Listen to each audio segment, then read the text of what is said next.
Actually, slow.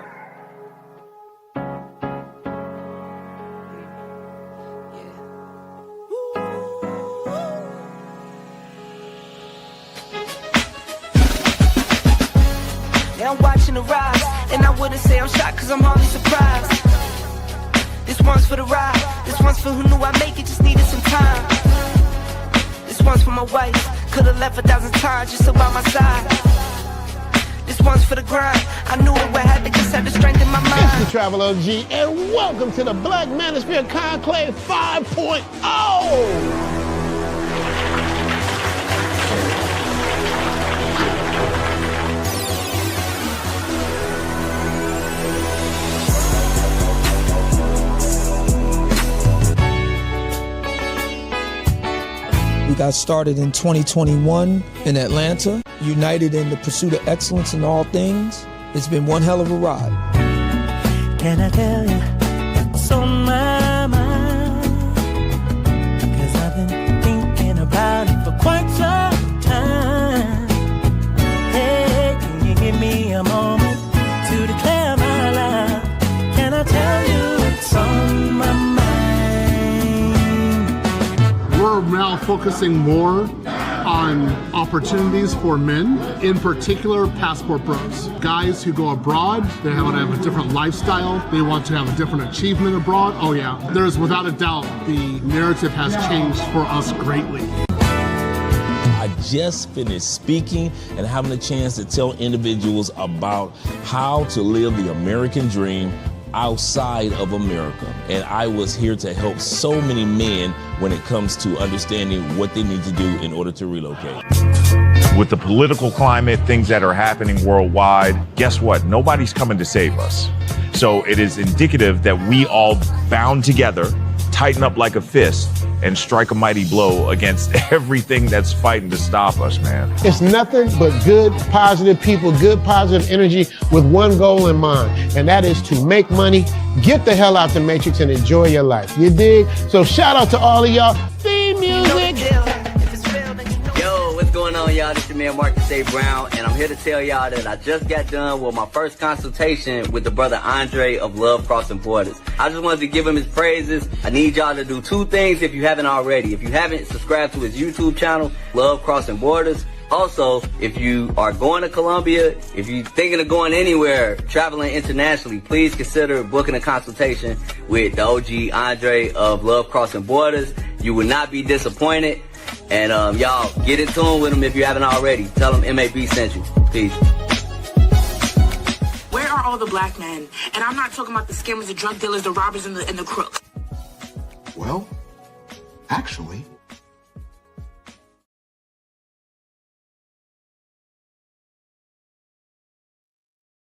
There you on a Friday night with your boy Andre of Andre and Andre's Love Crossing Borders. Look like we're going to have a little bit of issues when it comes to the struggle stream. But hey, that's not going to slow us down because we got a great show topic for tonight. We got an interview tonight.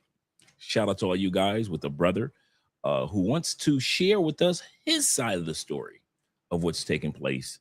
And we're going to talk about the new faces of tourism in Colombia. Some of these faces are going to sound familiar to you, but others are dominating. We're going to also talk about which group or which individuals dominate when it comes to tourism here in Colombia, and that's why Colombia is leaning so much in their direction and not in other directions. Once again, tonight, we're going to talk about which group, whether it be the expats, whether it be the guys that come down here for the ladies, which group dominates tourism in Colombia. And so Colombia has decided to go in that particular way. It might just surprise you which group that they're leaning towards. Shout out to all you guys that are here tonight. Let's get some music going.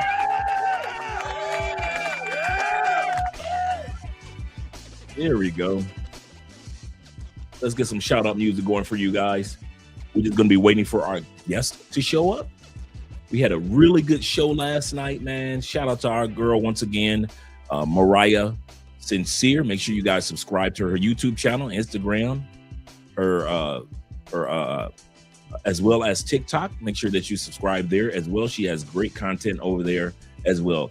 Let's give her a first shout out to our brother Will. Will with the 20,000 Colombian pesos. All right, sexy boo, love you too. Andre's about to go hang out with the family. And salute to my brother Will. Salute to you as well, brother. And salute to you as well. I appreciate you more than you realize, brother. He said, salute Andre, and chat family. Please smash that like button. The like button invites others into the live stream. We're going to have a full show tonight, gentlemen. Full show tonight. As well as when it comes to smash the like button, support by way of Cash App. Yes, thank you guys for supporting by way of Cash App.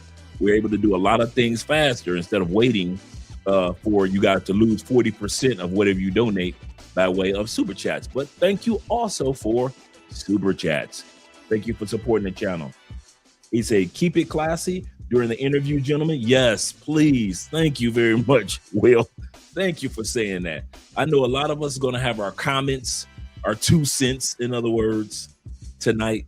Let's be respectful to all individuals that come up on the platform. We've always done that. One thing I can say, we've tried our best to be gentlemen here on this platform. Shout out to all you guys in regards to that.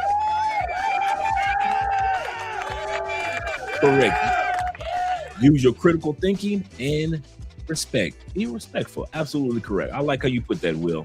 I like how you put that. Yes, sir. Let's scroll back up to numero uno. We got Kenny Peoples. I just finished texting our guest to make sure that everything's going to be up to par with him. You know, he's in Las Vegas, so he's a few hours behind us. So it may take him a little while to get everything in order, but I just wanted to make sure. I have a video that he sent me from of a video. Oh, you said you're in? Let me make sure Oh, okay. You said he'll be here in 1 minute. All right, guys. While he'll be here in a moment, gentlemen, let's. I was just saying that he sent me some video clips from when he was actually in the holding unit in Medellin, along with the white T dude, the crazy white dude that was going from school to school here in Medellin, and then he was the one that did the death threats of the black superintendent in New York. He was fleeing from the United States. Fled from the United States, if you will, came down to Medellin, threatening schools and children down here in Medellin. They caught him, and my brother Capo was in the same holding cell with this crazy dude. So we got video footage. So you know your boy Dre, king of the receipts. Shout out to him. He said, let me get my last bag of popcorn. Get my last bag of popcorn. Yeah, you're gonna need a big bowl tonight, gentlemen. You're gonna need a big bowl of popcorn tonight because it's gonna get crazy. We got 30 people in the building. Shout out to all you guys that are here. Appreciate you being here. Should have saved the last bag of popcorn for Obi-Land. But we got Obi-Land coming up next week as well. He said just ahead on eats the last bag of popcorn, so forth and so forth. Shout out to my brother Kenny. Shout out to David Dykes being in the building. Salute to you. I got just enough time to give a shout out, so I can't read what everybody is saying, but I got enough time to give a shout out to you, gentlemen. Shout out to my brother Don, aka Don JP, in the building, as well as my brother, the Southern Vegan, LJ, that is. Shout out to you being here, brethren. Appreciate you guys. Once again, shout out to my brother Will being here, supporting by way of PayPal already with the $5 love. Appreciate that, brother. Really appreciate that each day, each time, as well as we appreciate our brother Kevin King being in the building. Yes, sir. Greetings, Andre, and everyone in the chat. Shout out to my man Delwyn in the building. Hey, Justin, we're about to have a good one tonight, brother. We're about to have a good one tonight. Yes, sir.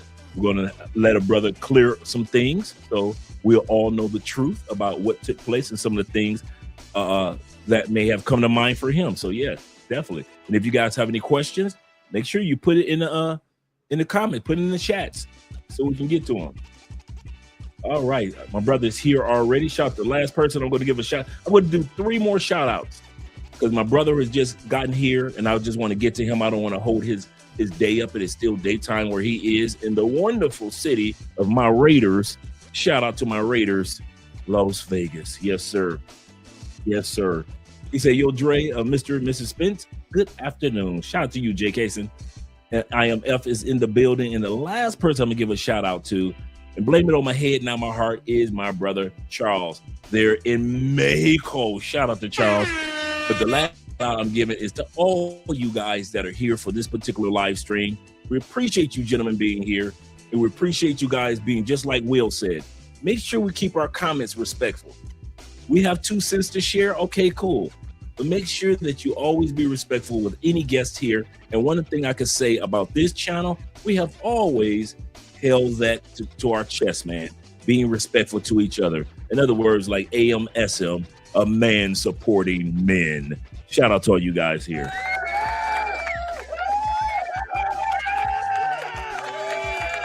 I see Kobe here and Fritz being here, George in the building. Let's get started with my brother. Let me pull this up real quick. Let's change the music.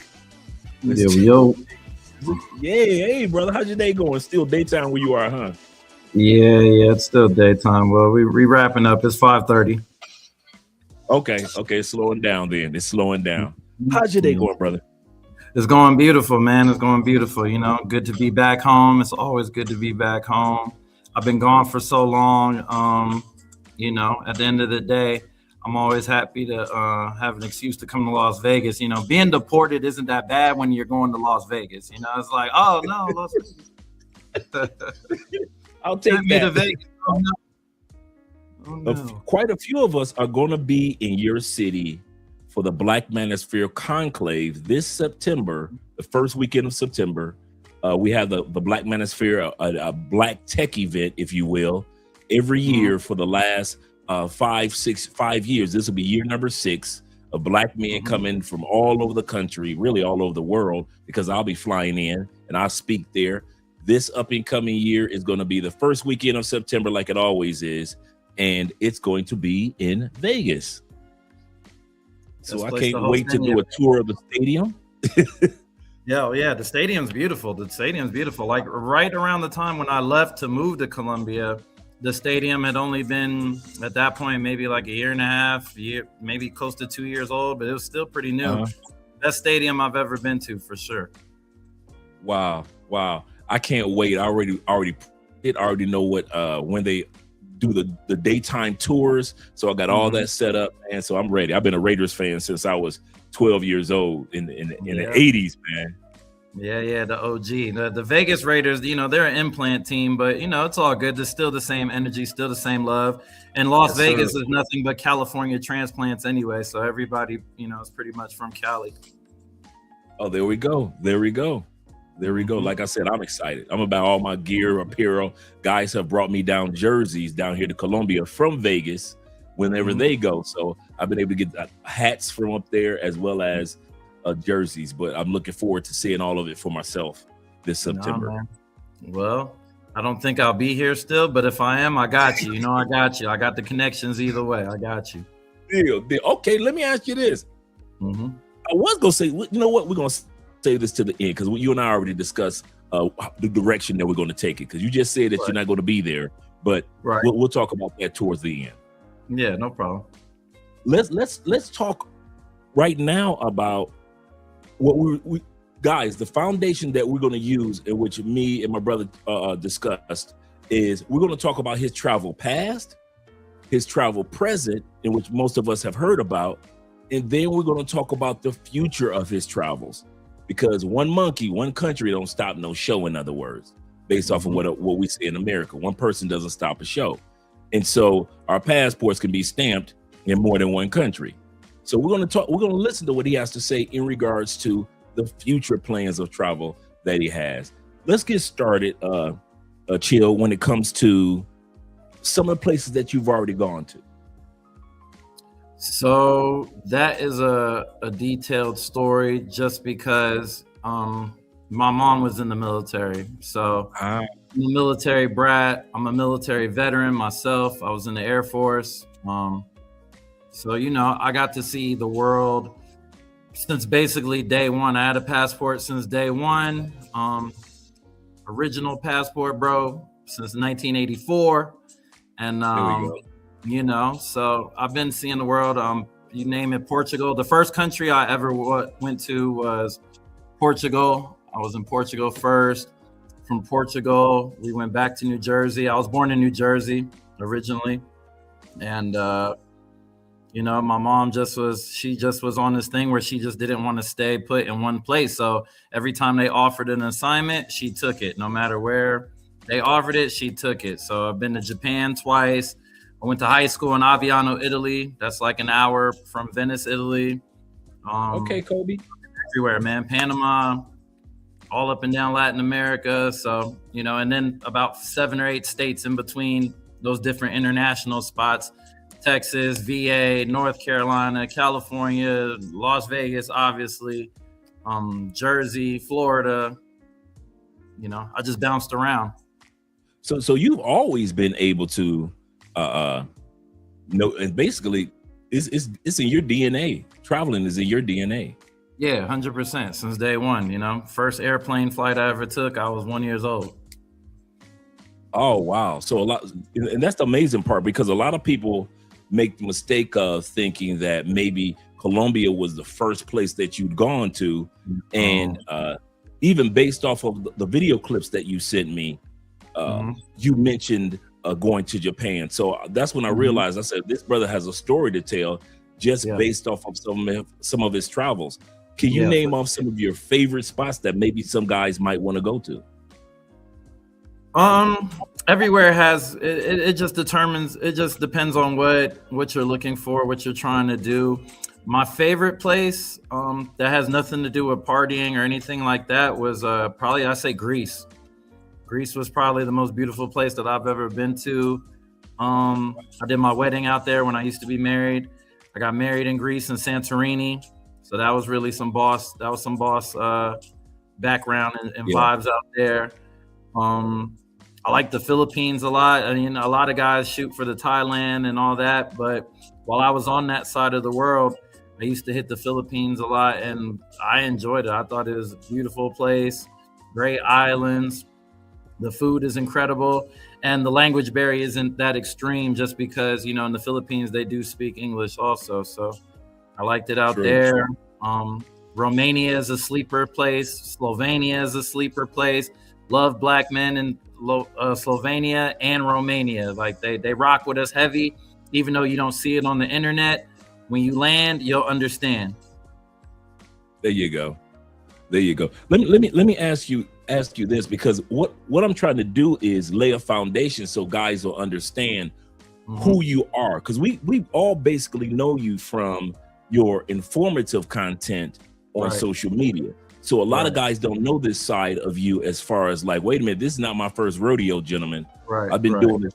So that's the foundation I want to lay. So a lot of assumptions don't be made.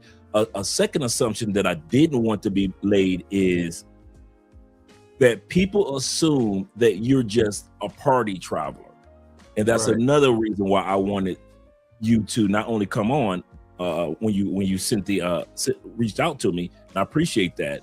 But also I wanted to lay the foundation of your travels are based off how you just described them, are not just about all the parts where, hey, the ladies are here, the ladies are there. The ladies are everywhere. Oh no, the ladies are everywhere, man. If you are who you are, it doesn't matter what soil you put your feet on, you're gonna make it happen. Yes, sir. Yes, sir. I'm you know, people are like, oh, you created this chill Capo persona. I was like, I've been called Capo since I was 15 years old, when I was living in Italy, running around, you know, with my Italian homeboys, and we used to play basketball. And the name Capo was like, yo, he like the captain of the team, because I was the tallest person. I'm 6'4". So playing in the street, I used to play street ball, and I played for my school. So in my neighborhood, I used to play against, you know, a bunch of 6'7", 6'8", 6'5", you know, teenagers. Europeans are really tall by nature. So, you know, I used to be the youngest guy on the team, but you know, they trusted my aggression and my American style of playing ball. And they was like, yo, Capo, you like the Capo de tutti capo, like in Italian, the boss of bosses, you know what I mean? So I've had that name since I was 15 years old. It wasn't I came to Colombia and created this persona. Somebody had said to me in one of my comments, don't you think Capo is the worst name to choose if you're starting a life in Colombia? And I said, do you change your name every time you change cities or locations? Do you change your name? You know what? I'm glad that you gave clarity to that. I was going to ask about it, but then I was like, you know what, Dre, that's none of my business per se, because I didn't want to stereotype your name either. It's great to see that you gave us some clarity. Secondly, I already knew you were a tall dude from the videos. So I was like, okay, I'm 6'3". This brother got to be up here in this family with us. He got to be like 6'5", because I saw you when you came off the bus and how you were towering over the guys. I was like, oh, this brother got some height. Yeah, so now can and plus you played ball overseas. That's in high school and so forth. For sure. Yeah, in Italy I used to play ball, and then when I was in the military, I played on the Air Force team for our base team. So we used to travel around, go to Hawaii, go to Europe.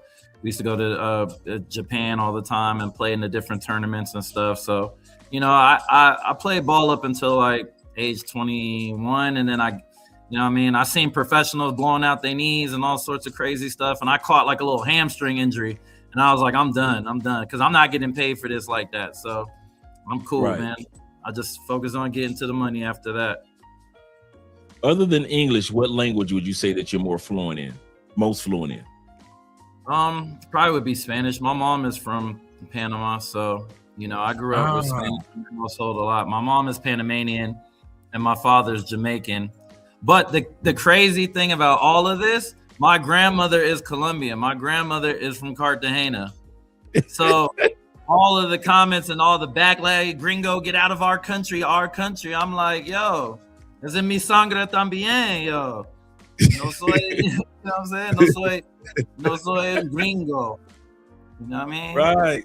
Got this shit in my blood, man. It's in my blood. They judging and they don't understand. I look just like them. I look just like the costeños and everybody on the coast. I got the chinky eyes. That's how you know I got the chinky eyes. Everybody in Panama, they got the little chinky eyes because the Panama Canal, obviously the Asians going through the Panama Canal. It makes sense. It all starts to add up. So, Absolutely. Everybody always say you're not really black. Are you black? Like, what are you? Are you half Asian? What are you? And I'm like, I'm Afro. I see that. And since one of my closest friends in the States is Panamanian, his family is first generation to the States, and you got that same complexion that he got too, that same kind of like red undertone in your complexion compared to the average brother in the States. So I know exactly what you're talking about. Yep. Yes, sir. Yes, sir. My brother Will says this about the Eastern Bloc. He said the Eastern Bloc countries love black men. He said he speaks facts. Eastern European and lots of foreign Hungary. Let's not forget Hungary. Yeah, my ex-wife was Romanian, you know what I mean? So I used to go to Romania all the time, Bucharest, Pitești, the Black Sea, I did it all. It was love out there, man. I'm glad my wife was close by because it was love, man. Everywhere I went, they were showing, they didn't know if I was an NBA player or rapper. They just see me walk in with my wife and, her 3 sisters, and they're like, oh, whoever he is, give him the best table, give him whatever he wants. It was always love out there. So I was like, man, if it's a little bit too cold for me, but if things didn't work out, Eastern Europe got some spots I wouldn't mind laying my head. For example, give me countries that you kind of thought about. Romania and another one. Romania is good. Slovenia is incredible.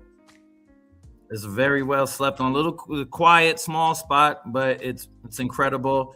And just because I lived there before, I wouldn't mind living there again. Italy was great. I loved Italy. Italy was great to me. Like, I had the best years of my life. I am who I am because of those 3 years that I spent in Italy. 100%.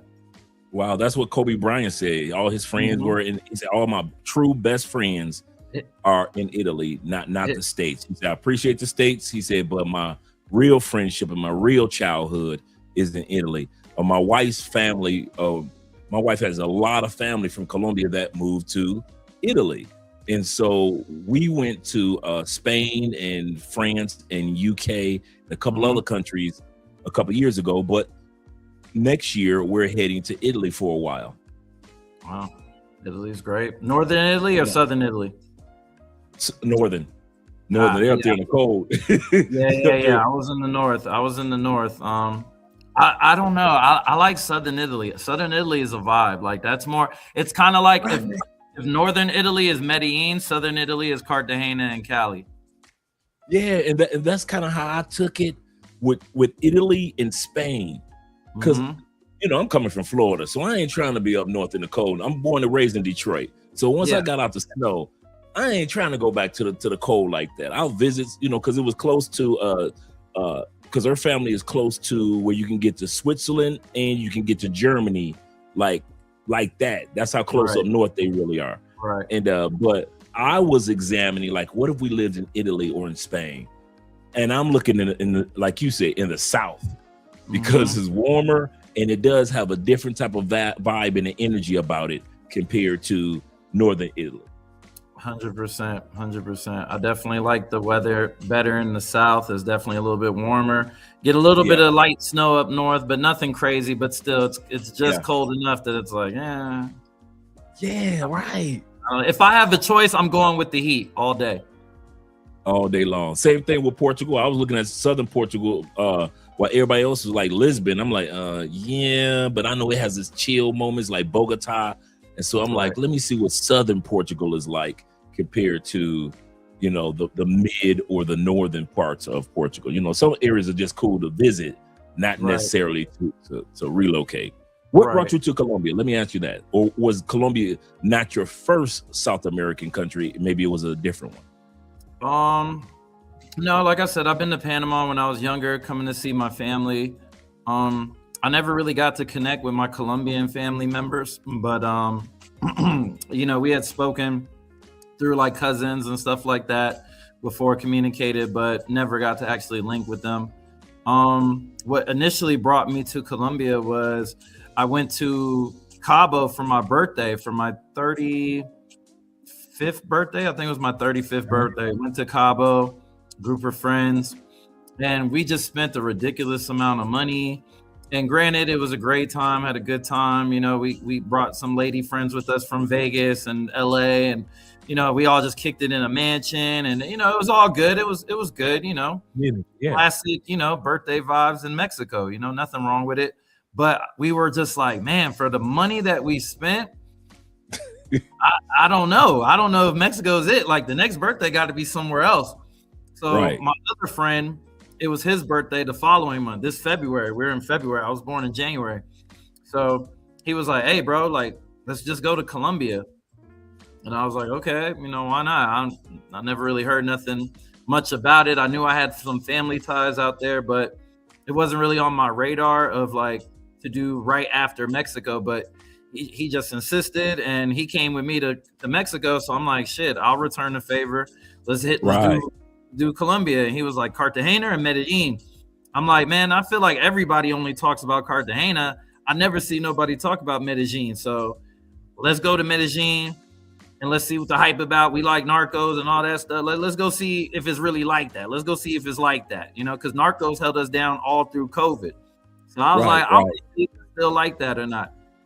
So we went, stayed for a week, had an incredible week, made a lot of good connections out there. I was like, man, there's something to that. So I came back to Vegas after probably like 2 weeks in Vegas. I was like, man, I miss Colombia. My boy called familiar. My boy called me up and he's like, oh, when you think about going back anytime soon? I'm like, man, we could go back tomorrow. It don't matter to me. Like I just, the week wasn't enough. We can go back tomorrow. It ain't nothing.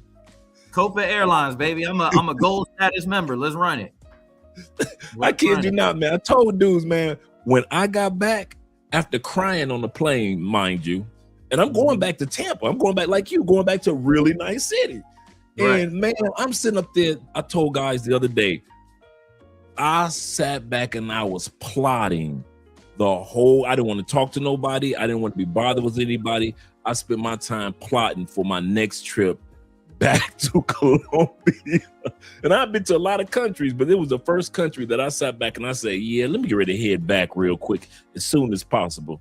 I've been to a lot of places. I think I use this app called BEEN, BEEN, and you can, you know, put in all the places that you've been and traveled to. And according to BEEN, I've seen 23% of the world. Wow. So I'm like, damn, that's pretty good. That's pretty cool, you know, but there's more out there. So at that point, Colombia wasn't on the list. So I was like, let's do it again. And this was the first time that I went somewhere internationally, and it didn't occur to me like, oh, I should wait, you know, for 6 months. Next year, let's go back there again next year. I said, nah, there is no next year. What we doing now? What are we doing next week, next month? Like I'm ready, because I work remote. So it doesn't matter where I am. Ultimately, like, as long as I can open my phone and my computer, that's my office. I love it. I try to tell guys about the value of working remote business, remote opportunities. A lot of us are in cloud engineering classes. Shout out to our brother Theo Wolf and all the guys that are taking their classes now to get their engineering, cloud engineering certifications and get hired for online job opportunities. You are absolutely correct. As long as you're working remote or have a remote business or something that's established, you can live in just about any part of the world as long as they got good Wi-Fi. For sure. As long as you got good Wi-Fi, man, you're going to make it work. That is so true. Okay, so you came to Colombia and you came back. When was it that you decided, you know what, I think I want to stay here a little while?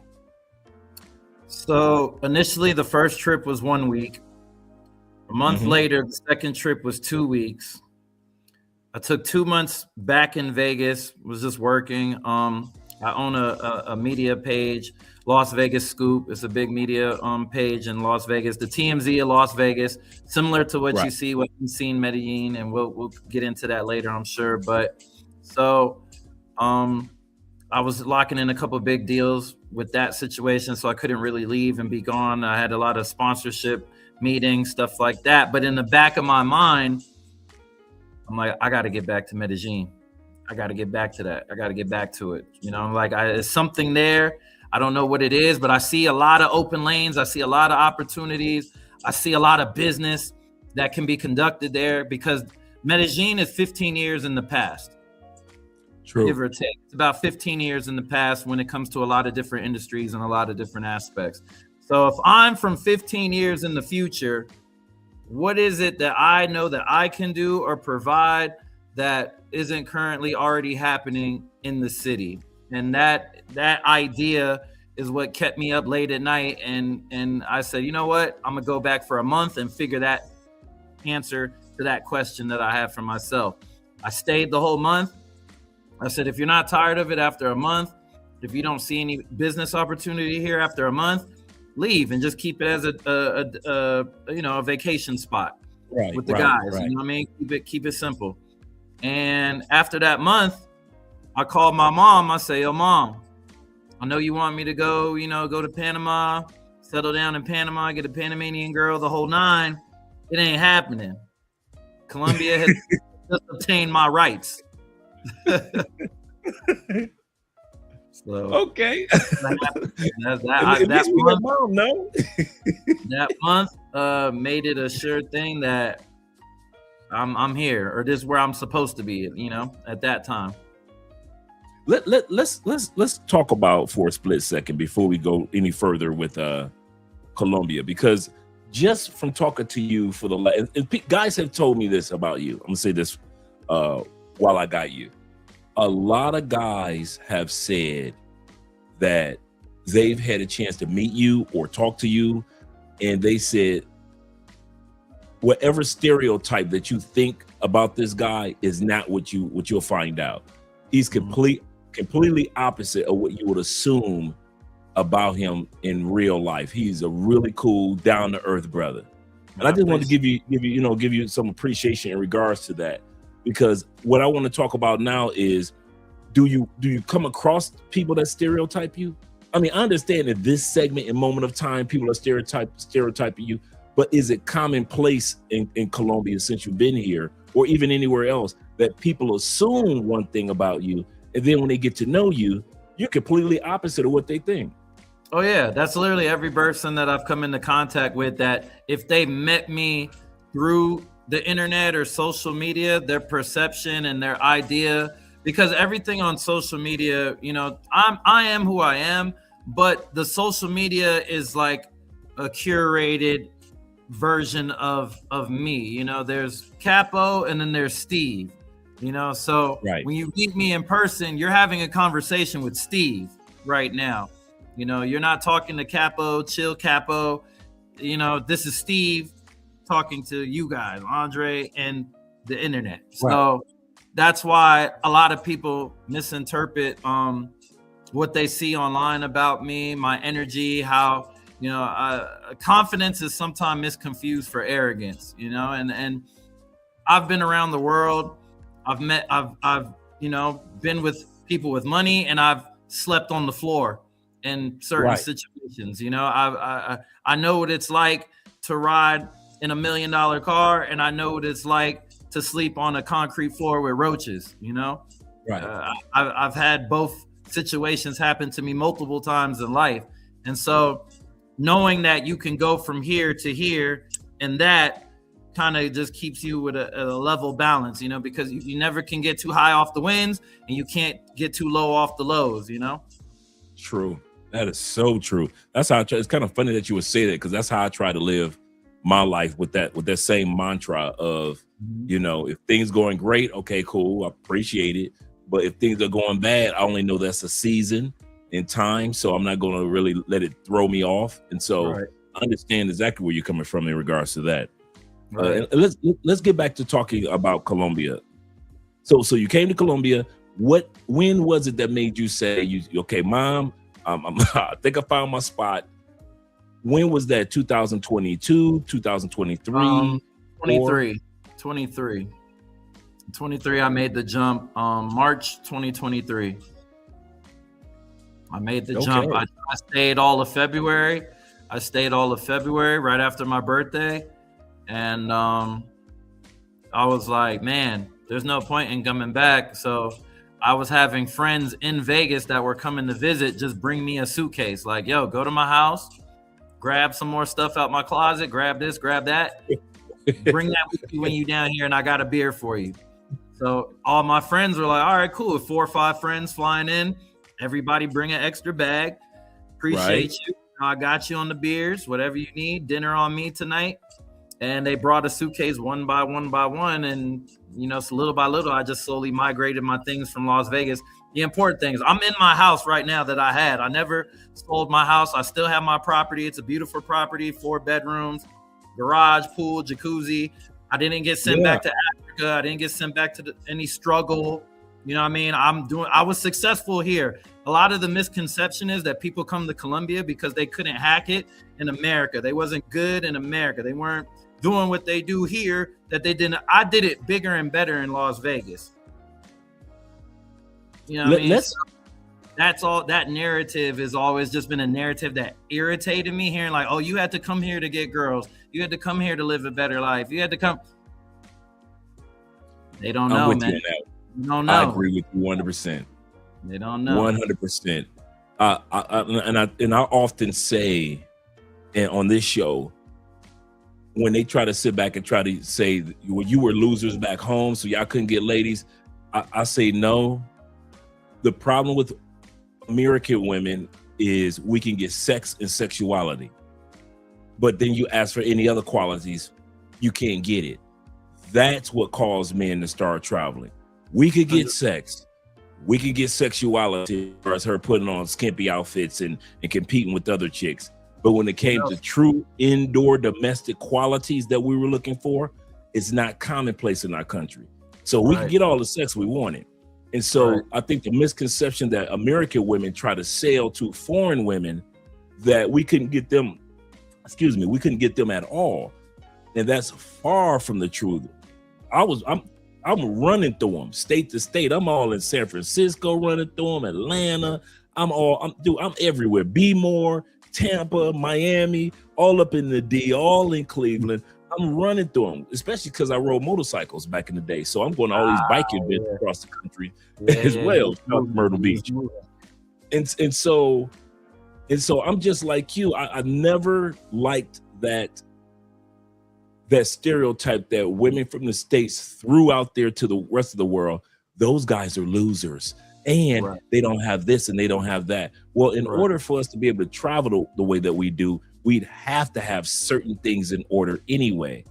But we don't care because we're not dating those ladies anyway, and that's the main reason why they're upset. Let's go back. Go ahead, brother. No, that's definitely part of it. Everybody wants what they can't have, and when they can't have it, they got to discourage and disrespect and throw dirt on it because nobody wanted them. Yeah, and so for all you guys that are here, shout out to all you guys that are here. Shout out to my brother JC on the Cash App with the $50 love. Appreciate you, brother. Appreciate you, and shout out to Will over on PayPal with the $5 love. Appreciate you as once again, Will, and shout out to all you guys over in the Cash App. I mean the Super Chats. Appreciate you guys. I'll be getting to the Super Chats this evening. We got our brother Chill Capo, captain of the basketball team. He was doing it like that in Italy. Yes, sir. We got him here giving his perspective. I am glad one thing that we've gotten a foundation of who he actually is as a traveler. We've gotten a chance to see that he has been in over 23% of this planet, meaning that he is a true traveler, like A-Slide, Check and Effect, and a lot of other individuals that travel around the world. Let me ask you this before we go into your unseen Medellin, because I didn't know that was you. I'm That's watching. Do you know I did not know that was you until you left? I had subscribed to Unseen Medellin a while back, and a lot of times my Medellin news comes through Unseen Medellin. And so I'm showing my wife this or my wife that, and I'm wondering, like, why is this brother always popping up every once in a while? I said, how did he get in there? I said, he always on Unseen Medellin, because it'll be like 4 or 5 news headlines, and then you'll do one, and then it'll be 4 or 5 news headlines, and then you'll do one. I'm like, how's this brother able to? I did not know that was you. That was very, very informative, bro. Kid you not. I kid you not about that one. I appreciate it, man. What made you start? I knew I was going to ask another question, but since we're talking about Unseen Medellin, what made you start that? Kind of piggybacking off of some of the concepts of your business back in Las Vegas? Yeah, 100%. Las Vegas Scoop is and was a very successful media page that I started during COVID. And during that time, nobody, was going outside. Everybody was just stuck on their phones or their devices. And that was our only way to connect with each other throughout the world. So I had kind of realized that there wasn't really a page that was dedicated to like what's going on for real, like not the Fox, CNN, ESPN edition. I need the real, what's really happening outside in Las Vegas, type of content. And I said that nobody has this. In Atlanta, I lived in Atlanta for 7 years before I moved to Las Vegas. So Atlanta has ATL Scoop. So ATL Scoop is one of the biggest brand pages in the South, like respectfully. So I said, well, screw it. I'm going to make Las Vegas Scoop. And then, that blew up, did its thing. The success of that is it's there. If you on Instagram and you come to Las Vegas, go follow Las Vegas Scoop. If you want to know what's going on in Vegas on the daily, go to Las Vegas Scoop. So when I moved to Medellin, I was like, looking around, I don't see nobody doing the Medellin thing out here. What's going on? Nobody got it. Why nobody? Because remember what I said, I'm looking for lanes. I'm looking for openings. I'm looking for what's not being done. Why doesn't this exist? Why doesn't this exist? So the Colombians, obviously, they had their own versions, Prince Paisa and the different pages, this, that, couple, Medellin specific or Antioquia based like news outlets, whatever. But there wasn't a gringo Medellin news, what we care about. What do we need to know? Like everything else, voting and politics, and that doesn't apply to us. So we don't really need to know that. We need to know what's going on with these scopamine and these drug situations and allegations, and where's the nightlife, and where are the good places to eat, and do I need security? What are the shopping malls like? Are they going to turn me away because I got condoms in my bag? What's the weather? Is there a flood? What's going on? Like, is this going to affect my vacation? Yes or no? Is what's happening right now going to deter me from coming to this city next week? So I say, you know what? I'm going to create the platform, Unseen Medellin. I'm going to make it the green colors, the national, I'm trying to, I'm doing all the chat GPT. What should I do with this? And the chat GPT is like, yeah, do this. And boom. I do that. Yeah. So, wow. I didn't know that. Congratulations on that, man. Because I kid you not, man. When it came to Medellin, you kept me very, very informed. And I could see some guys in the chat that didn't know that was you either. Because like I said, you will pop up every once in a while. But go ahead. Yeah, no. That's me 100%. Nobody else has access to the page. Nobody else controls the content. Everything you read, see, hear, repost, that's 100% Chill Capo. Okay, let me ask you a question that somebody, shout out to my man Rapstar LLC. This is going to piggyback off. It's not a question, but I'm going to put it in a question form. He said that you went too hard. And I'm going to tell you what I mean, why I'm putting it in a question form in regards to that. There's another YouTuber that was born and raised here. He did a short commentary on what happened to you, not in a negative sense at all. But he said, even as a Colombian, there's certain things I can say and certain things I can't say because I know how my country is. And like T-Mac said, one of the brothers that lives in Medellin said this to me, the highest nail get hammered down. For sure. Do you think that kind of what could have happened to you? Because like I said, the local Colombian guy said, there's a lot of things that I know about my country. He said, but I can't say it. He said, because I know, basically off of the, like T-Mac said, the highest nail gets hammered down. Do you think that it was one of those situations? For sure. It definitely played a part. I had a lot of visibility, I had a lot of visibility, not on no arrogant stuff, but I was one of the consistent voices in Medellin, delivering information, content, Unseen Medellin in the last 2.5 years. I don't think there's a day that I didn't post. Probably the first day I didn't post is when I got locked up. Right. That was probably the first time the page just went quiet, 100%, no nothing, no activity. And it definitely played a factor into it, especially because I'm showing the reality, and it's like, at the end of the day, I don't see the damage of telling people the truth about what's happening in their market. It's not necessarily a deterrent. It was more, I'm not saying, hey, you shouldn't come to Medellin because this is happening. I'm saying, no, come to Medellin, but also understand that this thing, and this thing are going to give you problems. And it's going to make your trip a horrible experience. And I don't want you to have a horrible experience. I want you to have a good experience. I want you to come back. I want you to come book me for hosting you, take care of you. I want you to spend money in the local economy. I want you to come be a good representation of, wherever you're from, not necessarily Black people or Americans, because I've had Asian clients, European clients, Australian clients, African clients. I've had people from all over the world, celebrity to college student. Right. And at the end of the day, I felt like I was one of the people primarily responsible for making people feel comfortable about visiting Medellin and know that they're not going to get died, or they're not going to get kidnapped or die or shot or robbed, or it's not what you see on Netflix. That's not the reality. Medellin is one of the safest places on paper compared to what most major cities in America, the murder rate and the senseless crime. If you get shot in Colombia, you probably deserved it. Repeat yourself, brother. Say that one again for the back of the church, please.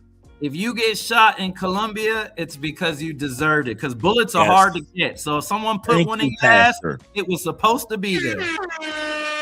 Thank you. A lot of guys don't know that. A lot of guys don't know that. I've said that for years. Colombians do not waste bullets. They do not waste artillery. You only get a certain guys. You only, even if you do go through the training, which the military puts you through, and you get your license, you only are allowed to have a certain amount of artillery per year. And they check up on that. You can't have any more. That they tell you how many shells you have to have. Those are the only amount of shells that you can get.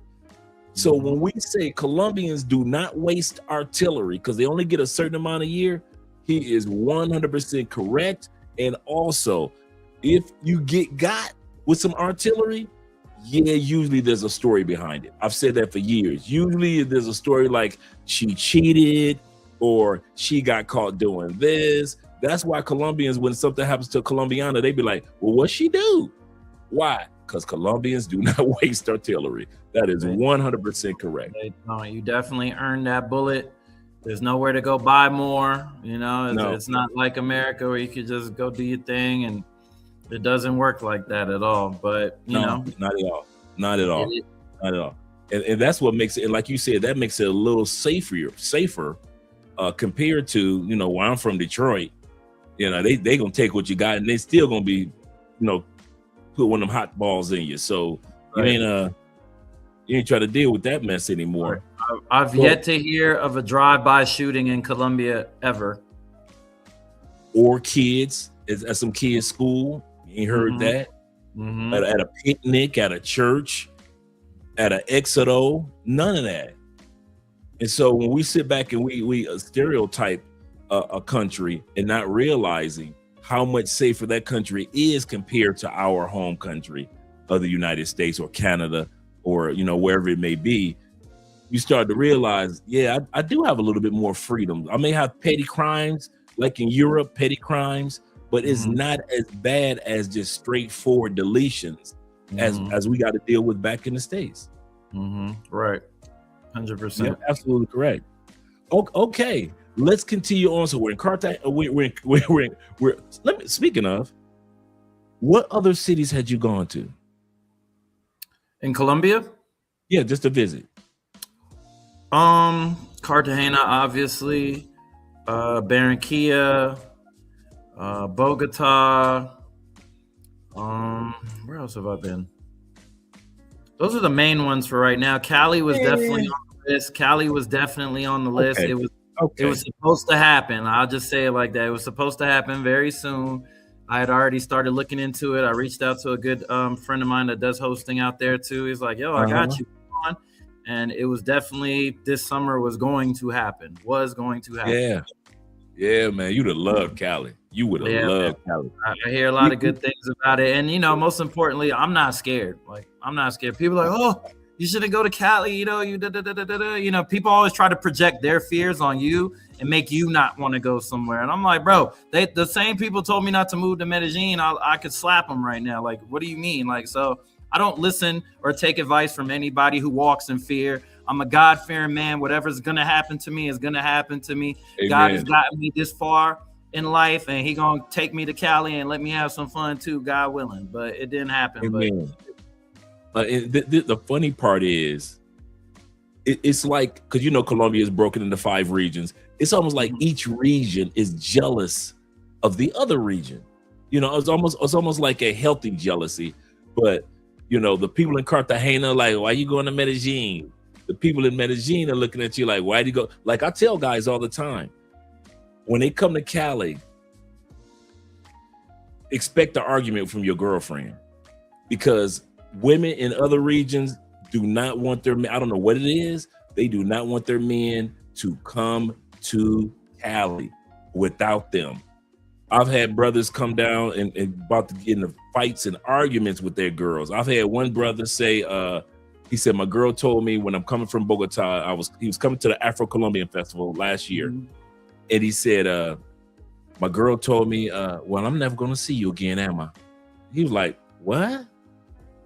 He said, "What do you mean? I'm never gonna see you. You're never gonna see me again." And she looked at him sincerely and said, "You're going to Cali. I'm never gonna hear from you again." And I said, "Okay." When we at the festival last year, I said, "Okay, champ. How many times did you text her?" That's what she was talking about.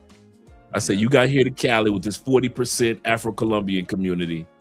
I said, "You'd have forgot all about the girl in Bogota." And a lot of Colombian women know that. The other thing about Cali that you would have loved is Cali is what I call the last purely Colombian major city, because Bogota is politics and investments, and so that's just what it is. Just gigantic city. Right. Medellin is the tourist capital, and Cartagena, so they're more touristy. Cali, the third largest city, is still old school Colombia with a modern twist to it. We don't have a red light district. So you would have to go to certain locations, to enjoy yourself. But we've got more restaurants, more bars, and more clubs than Medellin. But you wouldn't know it because it's one of those cities where, like you said, once you got somebody to show you everywhere to go, you will have a great time in Cali. But if you ain't got nobody to show you, Cali is just so quiet and laid back. But it's always like right now, downtown Cali, at this time period right now, it's about 4,000 people, because Cali has a block party every Friday, every Saturday for years. And I mean, it's 4,000 people downtown, even as we speak. And so a lot of guys don't know how much is going on. And I think I kind of like that about Cali. That was the part that drew me, because I was like you, initially Medellin.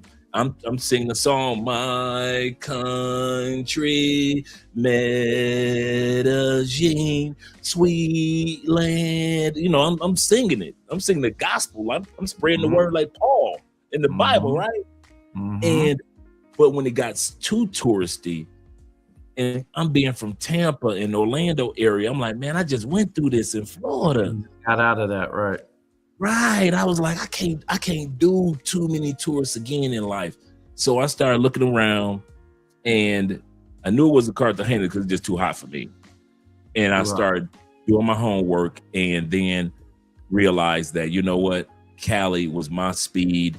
I love the ladies, the 40% Afro-Colombian community, the recipes here from around all of South America, the strong soul, Afro-Colombian soul food recipes that you get in Cali that you don't get in other areas, kind of really solidified that the country was here. And plus, it's right under Panama, so it's only like a half an hour, 40-minute flight from Panama. That was the other blessing.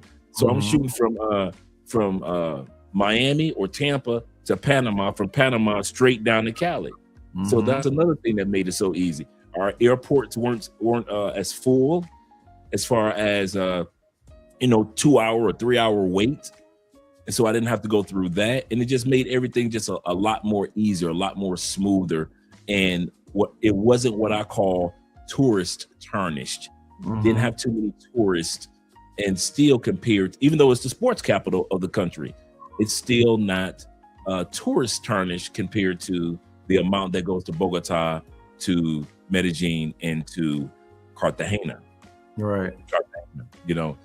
And so that's what made it. Plus, as you well know, what's so cool about Colombia is every major city is about an hour flight away from each other anyway. Right. So if it's a short little hop. Right. That probably was the best part that really kind of solidified, okay, I can live in another city and still visit all the other ones whenever I wanted to. Kind of like my brother Kobe and T-Mac and all these other brothers in the comment section often do. They enjoy all the other cities. I'm going to get to the super chats in a moment, brothers. But before we do, okay, we're in Medellin right now. You're doing your thing, and a lot of guys. Let's go to this particular topic. A lot of guys assume that you were in Medellin just promoting all these parties and just you are the man for every other party that's happening in Medellin. Let me hear what you have to say in regards to that statement. When I first started going to Medellin just as a tourist, obviously we're outside every night. Monday, Tuesday, Wednesday, Thursday, doesn't matter. We outside. You don't even have to ask if we going out. Just get your shoes on and meet me at the door. We out.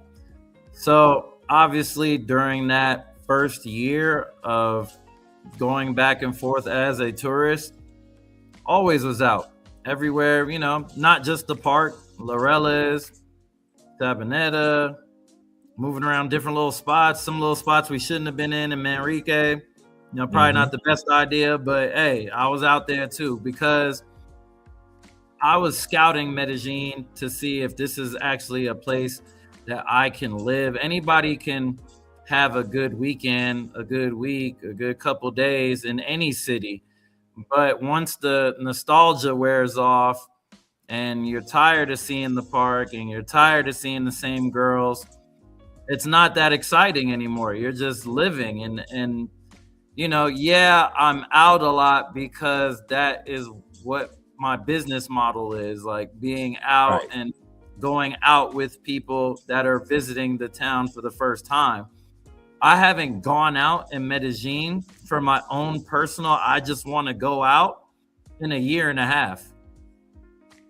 Up until that situation, it's been a year and a half that I, Chill Capo, bought a bottle in the club to partake in my own personal, this is just what I feel like doing with my guys. And I've said this multiple times. Anybody who's been a client of mine or gone out with me, they'll tell you like, bro, he doesn't even turn up. He doesn't even party with us. He's not drinking. He's just sitting in the corner, kind of watching, observing, you know, chopping it up with other people, busy, you know, saying hi to everybody, whatever. But a lot of my guys, they're like, yo, man, why don't you turn up with us? And I said, bro, I've been doing this since 2022. The girl you talking to right now, I remember when her big sister was in here. Right. And her big sister got saved and taken, you know what I mean? She graduated. Little sis is still here. But I remember when her big sister was here. And in some cases, I remember when her mama was in here. Dang. So that doesn't really, you know, it's cool. It's there. Yeah. But I've been dating the same woman for the last 3 years. I've had the same woman for the last 3 years. A lot of guys don't know that you solidified.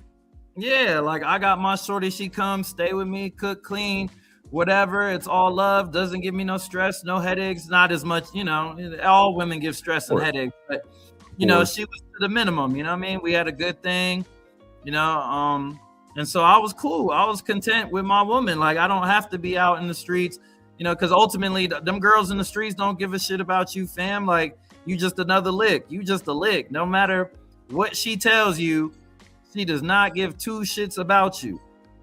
When I got deported, only 2 women cried. My best friend and my woman. That was it. Yeah.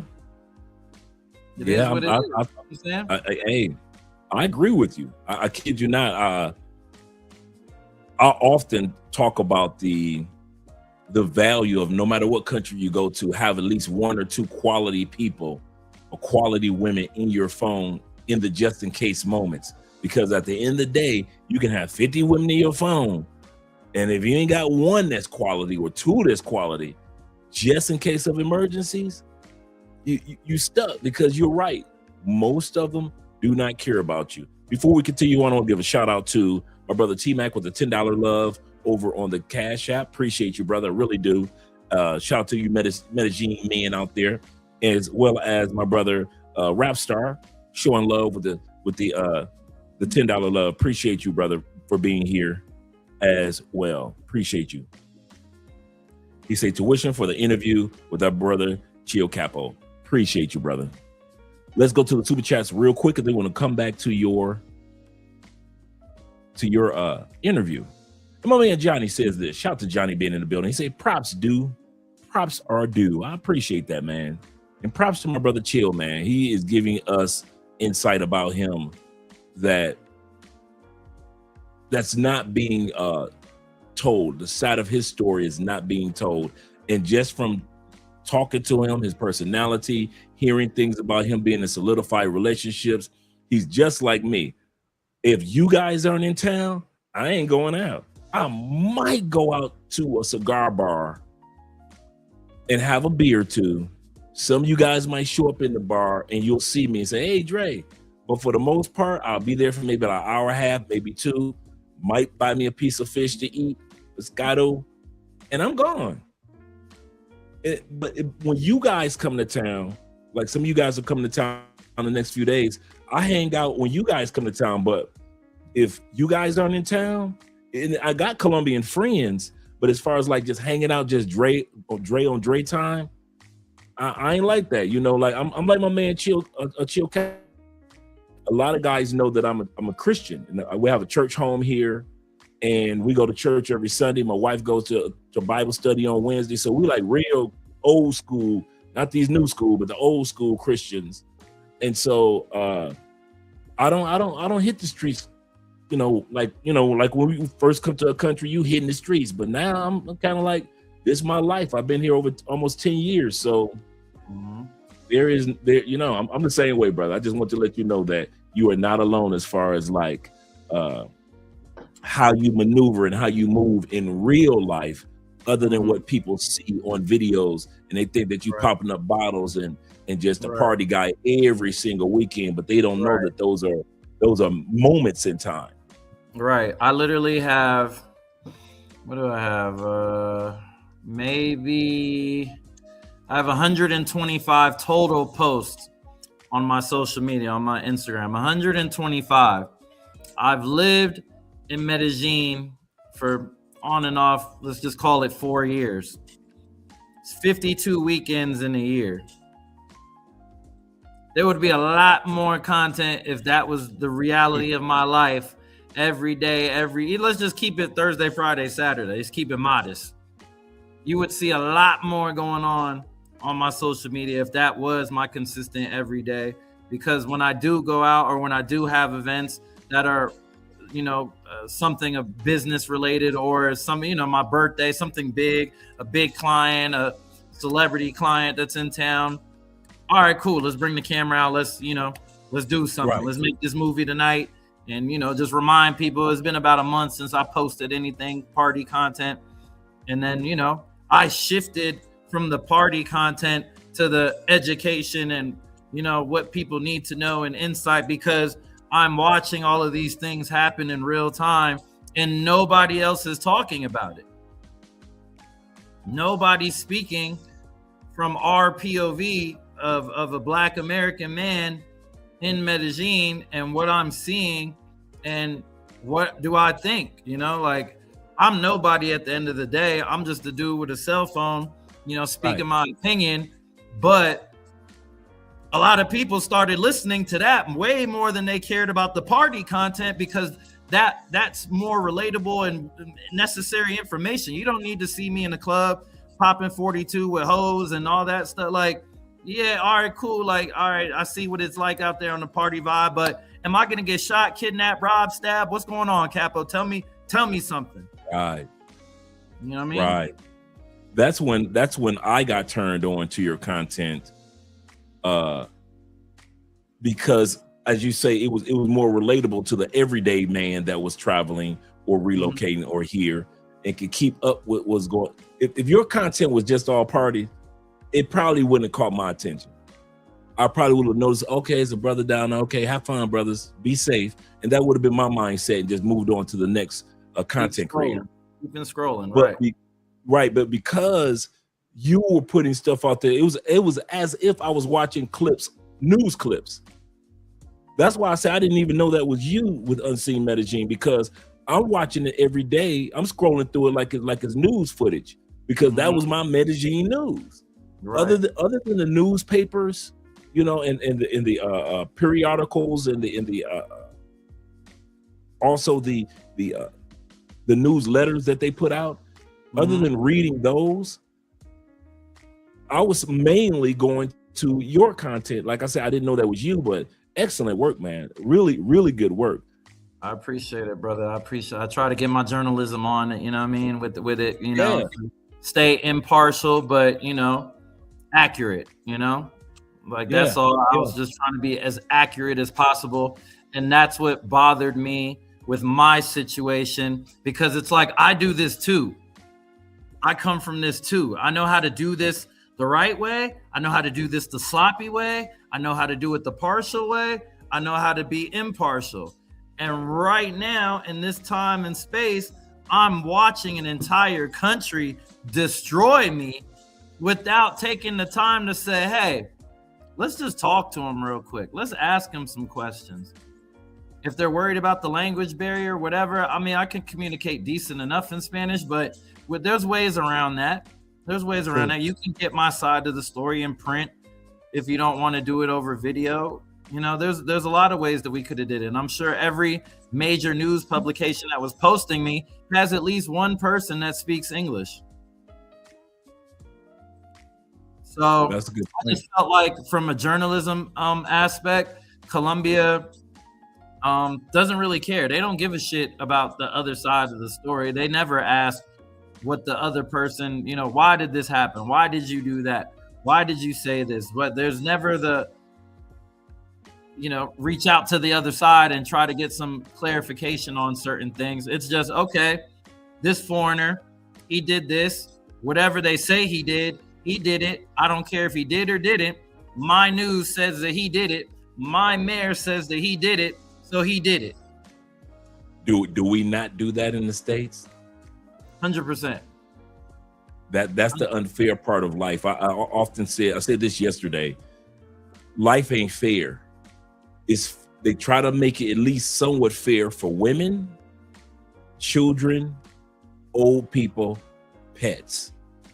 Men, nobody comes to our aid globally when it comes to making life somewhat fair. Life just is not, you born as a male, you might as well be prepared for much of life not to be fair. And it's so sad. Go ahead, brother. Especially if you got some color. Oh, yeah. It's not fair. Yeah. Black and brown, just know your life is hard, brother.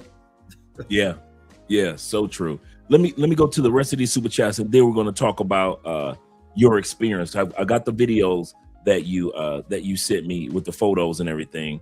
So we're going to talk about that, your experience of. Well, we're going to talk about that in a second. But let me get to these super chats real quick. Shout out to official Kobe in the building.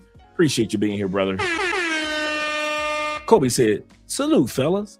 He said, and to Chill Capo, he said, "Where to next?" We're going to get to that later on today. That's a good question that you had. That's why I didn't go to your super chat immediately, Kobe, because I knew that we were going to be hitting on that topic later on today. My brother Will says this. Shout to Will. Will says this. He say, "It's the same for when people come messed up or drugged in Colombia, and they did something stupid to earn the consequences." Let me read that again. He says the same for when people come missing and drugged in Colombia, and they did something stupid to earn the consequences. And that's for somebody that does something stupid. They pay the stupid tax. Mm-hmm. But when you feel like you haven't done anything stupid and you still have to pay the stupid tax, that's the unfair part of being a man and a man of color. That's the unfair part. And shout out to my brother, Black Nubian in the building, the Canadian brothers. I told this guy where I was from.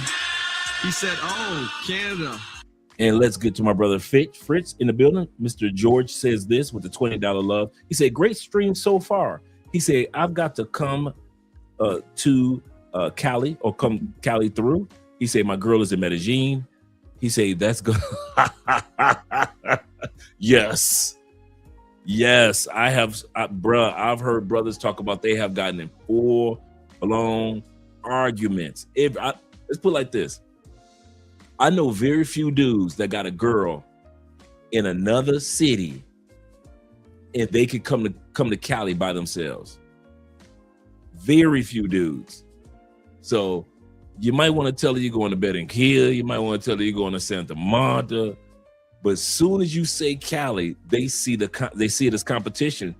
and think you going to see all them sisters down there, and you gonna see all the beauty of the booties, and you gonna see what I call the Cali curves, and then you gonna leave me. So yeah, he said, yeah, that's gonna be an interesting convo once I decide to visit. Yes, sir. Yes, sir. Let's get back to our brother, our guest that's here. And once again, I appreciate you being here, brother. I really do. It's all love, man. I'm happy to be here. And I appreciate you being there in Vegas with my Raiders, making sure they're well taken care of. Yes, sir. We got the first round draft pick, so we know we're going to get that quarterback from Indiana. I'm excited about that. 100%, man. 100%. Yes, We'll see sir. what happens. We'll see what happens. All right. Okay. So now let's talk about the disturbance that took place in your life. Mm-hmm. Were you at, let's get past the stereotypes of what people assume. Were you at a club? Were you at home when all this occurred? What was going on? Were you just watching Netflix? What happened? And somebody knocked on the door? What happened? I could do one better. I just sent you the video of when they grabbed me in the club. It's on your way to your WhatsApp. I don't know if you can pull up stuff real time. It's on the way to you in a moment. I just got that video yesterday. It's coming. It's loading right now. Okay. I just got this about a minute and 30-second long video, but I'll talk in the meantime until that loads to you. But basically, I was at a nightclub. I was at Gusto's nightclub in Parque Yeres. I was asked to do some image consulting, basically, with that venue because they felt like Black people and minorities did not want to come to their club because of the style of music that they were playing. So they say, yo, one of my guys, Andy, that works over there from Miami, but he lives in Medellin. He said, yo, Capo, I want to set up a meeting with you and the boss man. We need help over here. Can you help us? So I came, had the meeting, all the bosses. Yo, we heard your reputation. You bring a lot of people. You bring a lot of business. We need help over here. You know, our image is basically white and Indian men are the only people that, you know, we cater to because of the style of music that they play. Right. And clubs in the park weren't doing as well. And that used to be their thing. They used to dominate the hip hop space. So Gusto saw the opportunity. And if we're going to do hip hop, we need a brother to come in here and let the word be known that we're doing hip hop and everything is, you know, different now over here. We like you guys. Don't think that we don't like you guys. Look, we got one of your people to help, you know, usher you in. So that's how that situation came into play. I got asked to do that event maybe 10 days before. So boom, I create the title of the event. Everything's good, promotion. I get 2 DJs booked, one for April 9th, the other for April 16th. I get the DJs booked and we're off and running. Right. The day before, somebody had hit me up and said, be careful. It was just a random blank page on Instagram and say, yo, Capo, you my brother. I just want to tell you, just be careful, you know, da-da-da-da-da. I'm like, okay, this no pictures, no posts, no followers, just 000 all the way across, whatever. The next night, we have the event. I got my DJ from Atlanta with me. Shout out to DJ Black Amigo, incredibly talented DJ. Brought him out to do my first event. He's killing it. The night is great. The club is packed. Brothers everywhere, you know, people everywhere. Sections sold out. Massive success. Club owner went from, I don't know if I could give you a bottle to bringing 2 bottles for free to the DJ booth. He like, yo, give him 2 bottles. This is great. Right. We loving it. Everything's going good. I'm just sitting. Again, I'm not drinking. I'm with my business partner, my best friend. She's in the booth with me. My girl's on the way. Normal night. I turn around. I see the owner going to the back door. Looks like there's a disturbance. I'm like, maybe somebody's fighting or somebody's getting kicked out, whatever. Then I see cops. Okay, whatever. The party's jumping. Maybe somebody's hating around the corner because that business is slow. They sent the boys at us. No problem. Then I'm looking and I see immigration police. I'm like, immigration police and the police, unusual combo, especially for Gustos. Gustos is ran by them guys. If you know what I mean when I say them guys. Gustos is controlled by them guys, the same guys from La Isla. So they don't have problems with police. If every other club in the world gets shut down, Gustos is going to stay open. Right. So at the end of the day, I'm like, nothing's about to happen.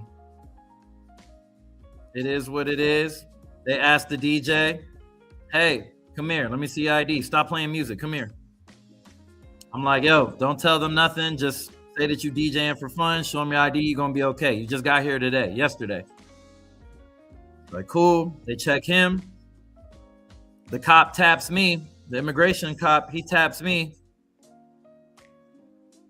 Let me see your ID. Show him my cedula. Show him my my passport. I got my passport card, my American passport card. I always carry both. So he's like, oh, your cedula is expired. I'm like, yeah, I know, but I have a new visa on the way. I submitted the visa. The cedula expired February 28th. February 28th, it expired. On February, I'd say March, about like mid-March, I submitted my new application. They give you a 30-day window from after the time that your visa expires to get your affairs in order or leave the country. True. They give you a 30-day. They give you like a 30-day because you've been there for so long. It's like, we're not just going to make you get the fuck out right now. You know what I mean? We're going to give you some time if you need time. Or if you're renewing a visa, we understand the process takes a couple of weeks. So they give you that time.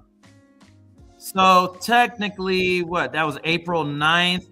I'm probably, if you give me that 30 days, I'm probably an extra 10 to 15 days past that initial 30 days that I had that little buffer period. And that's only because at the time I was moving around. I had other things going on. Now, no excuses. I take 100% accountability.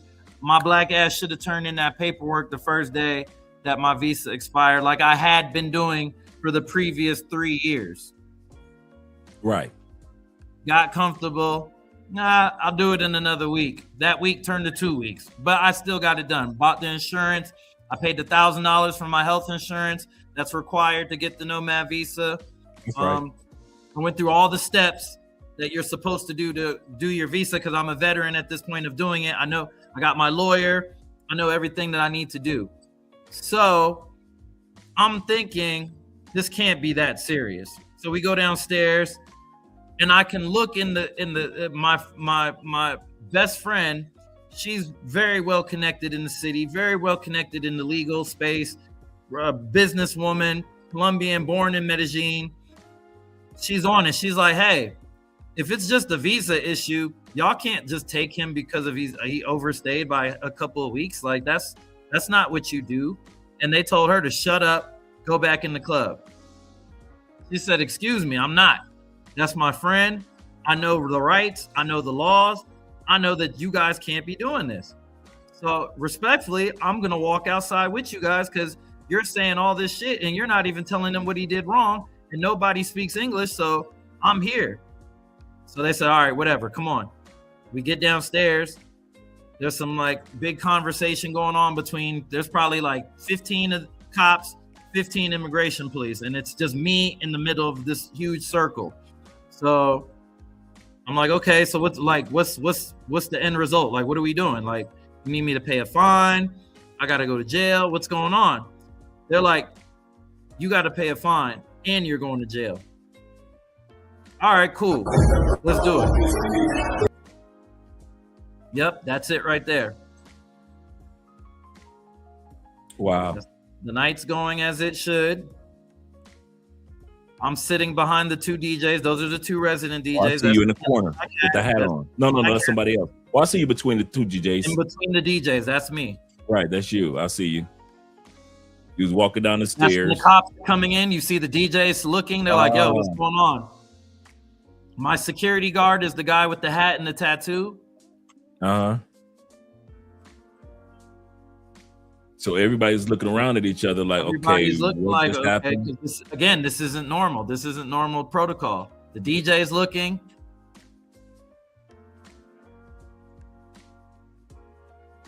The club owner's right there to the far right. That's the club owner. He's trying to talk on my behalf. What's going on? What are y'all doing? What's going on? And they lead me outside.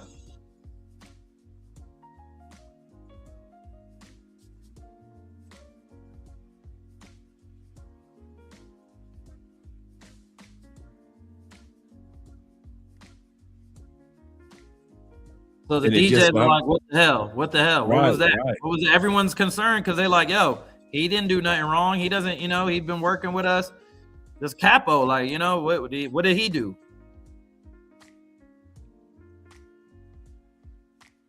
And that was it. Wow. Just like that, quick. Wow. So my guard is following me. He's like, what's going on? Where are you taking him? They're telling him it's not his business. He's like, it is my business. That's my boss. I work for him. His security safety is my job. I need to know where you're going so I can notify his lawyer, his team. So they're like, all right, we're going to Baylin. Migration, Colombia, Baylin. Other side of town. All right, cool. Get in the truck. We're in the truck. I'm calm. I'm not in handcuffs. At no point in time did they put me in handcuffs. They never read me no rights. They never told me what I couldn't do, say, can't say. They never told me what I did wrong. They just took me. Cool. Get to the jail. They bring an interpreter. She says, you're in Colombia illegally. I said, no, ma'am, I'm not. I've been here for years. I have a cedula. I have a visa in progress. The visa has already been in the process for 3 weeks now. At this point in time, it's been about 2-3 weeks. It's in progress. We don't see anything. Call my lawyer. You call him. Okay, call him. It's 2 a.m. He's not about to answer his phone at 2 a.m. Absolutely. So they're like, we don't believe you have a lawyer. We don't believe you even have a visa in progress. We believe that you've overstayed and you're going to pay a fine in the morning and then you'll be released, or we'll decide what happens to you then. Okay. So where do I sleep? There's a couch over here. What, like, y'all gonna just turn off the lights, lock me in this office? What's going on? I don't know how this goes. They're like, no, we're going outside, afuera. All right, go outside. Mind you, I'm fresh from the club. I got my jewelry on. All my jewelry is real. You know what I mean? I got but I go with my security. I'm not just wearing jewelry and moving ignorant. I got my security with me. It's not ridiculous amount of jewelry, but I know where I can and can't wear it. I did not plan on going to jail wearing $15,000 worth of diamonds. That was never in the plans. So I said, hey, will you guys hold my jewelry and lock it up with my phone that you took away and everything else? They said, no, wear it in there. All right, fuck it. I'm a big guy. I can handle myself, but I'm one man. I don't know if there's 20 people in there, 30 people, 5, 10. I don't know if they got weapons in there. It's 1, 2 in the morning on a Thursday night. They put me in the jail cell. I meet our friend Sam McVeigh. He's laying down. There's another Dominican guy. There's another Dominican guy. I see the Dominican guy. He's like, Capo. What the fuck is this? I don't know this guy. There's a random guy like, Capo. He's like, I just saw your video. I just saw your video for Gusto's tonight. I thought you was at the club. What are you doing here? Recognized me. I don't know. He recognized me. He'd been out there for a while. So that was kind of funny. That kind of made me feel a little bit better. Like, all right, they know me. Cool. It's cool. They know me up in here. Cool. And there was a Venezuelan woman in the cell with us. She was in another isolated room, but she was in there with us. And I just sat down on the floor and I was just like collecting my thoughts, like, how the fuck did this happen?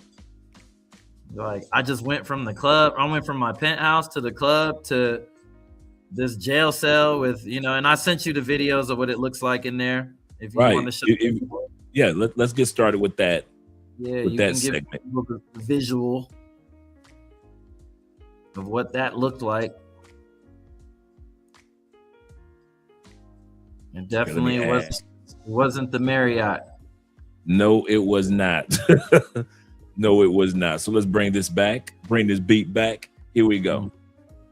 Now this is our brother inside of the holding cell or the jail per se. And I'm going to get to the super chats in a second. Shout out to my brother Obi Land in the building. Shout out to you being here. And shout out once again, Jay.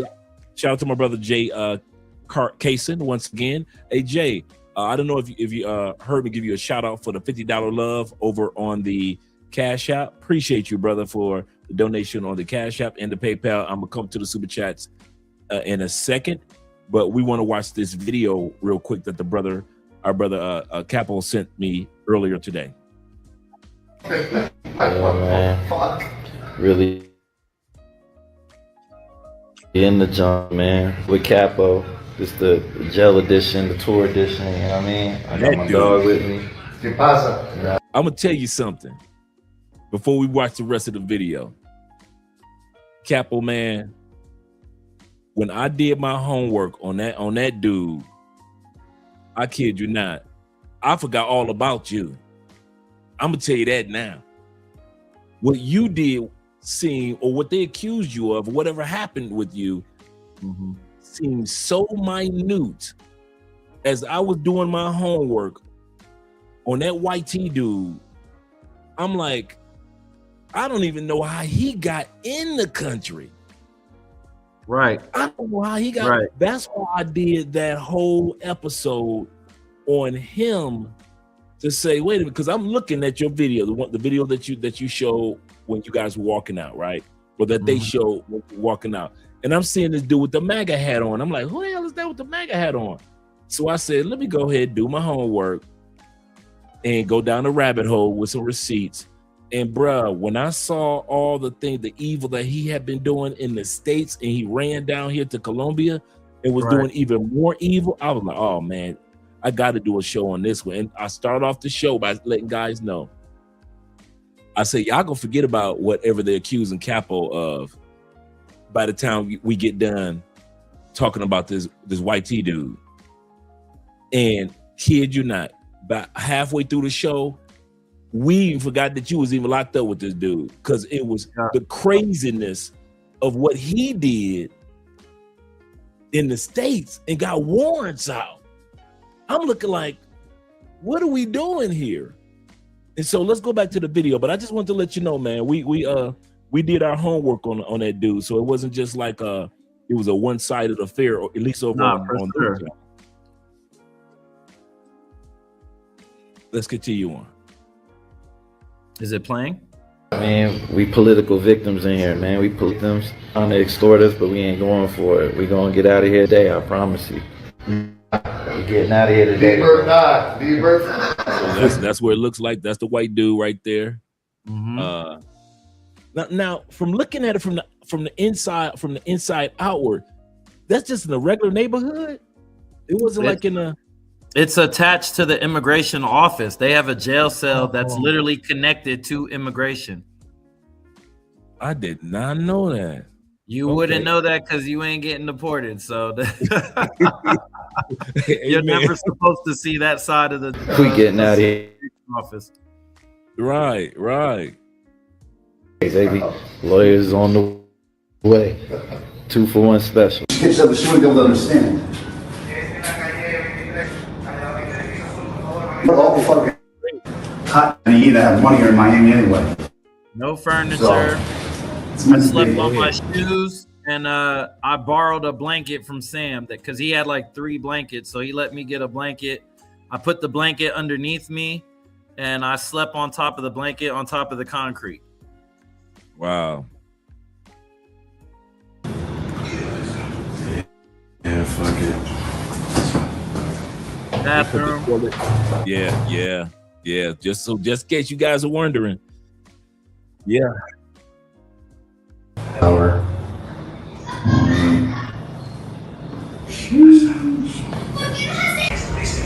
At least they let a nigga have his phone. That's better than the jail in Japan. Japan, we couldn't have nothing. We couldn't kill no time. At least I got the gram. At least I got social media. Tell me, I'm hearing what I think I'm hearing. You got locked up in Japan. Yeah, Oh, but man, it was a situation. It was a situation. I was with a rapper friend. Okay. Friend, and it was, you know, it was just bad place to be at the wrong time. But it was cool. It wasn't like that serious, but Okay. it was definitely like a little 30-minute stay. Okay, cool. All right. Let's go back to the video. I can call people. That's it. You don't know how long 24 hours is until you don't have nothing but your hands. Like you're twiddling your thumbs for 24 hours, and then that shit is like. Hey, I know I did 10 years in the Fed, so I know what you're talking about as far as that initial being locked up. I was just surprised. They took my phone at night, but they gave it back to me during the day because I said, yo, everybody else has their phones, and I'm listening to one person on Netflix, the other person watching sports.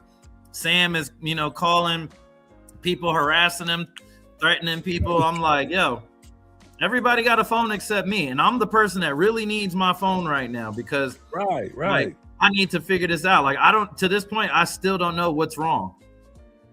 Let me ask you this, and not to interrupt what you were saying. Whatever happened to your DJ? Because I know he's wondering, like, what happened? Where did he go? He's trying to do, do his thing and entertain the crowd. Yeah. But he's concerned about what's happening behind him. Yeah. And he's like, this is my first time here. I'm just getting here yesterday.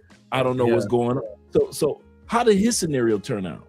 He was staying at my house. So talking to him, once everything got resolved, he went back to my house. He stopped DJing at that point because he had already been DJing for about an hour and a half into his 3-hour set.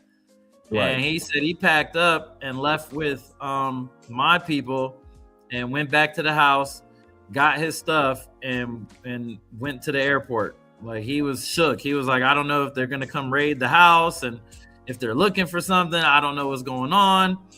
I'm just going to hit it because he had a flight in the morning anyway. His flight was 6 a.m. in the morning anyway, back to Atlanta. So he went back to the house, got his stuff, and hit it. Okay. So let's go back to this segment here. Because that jail did not look like a fun place at all. It was not Orlando Disney authorized. Yeah, it wasn't cozy at all.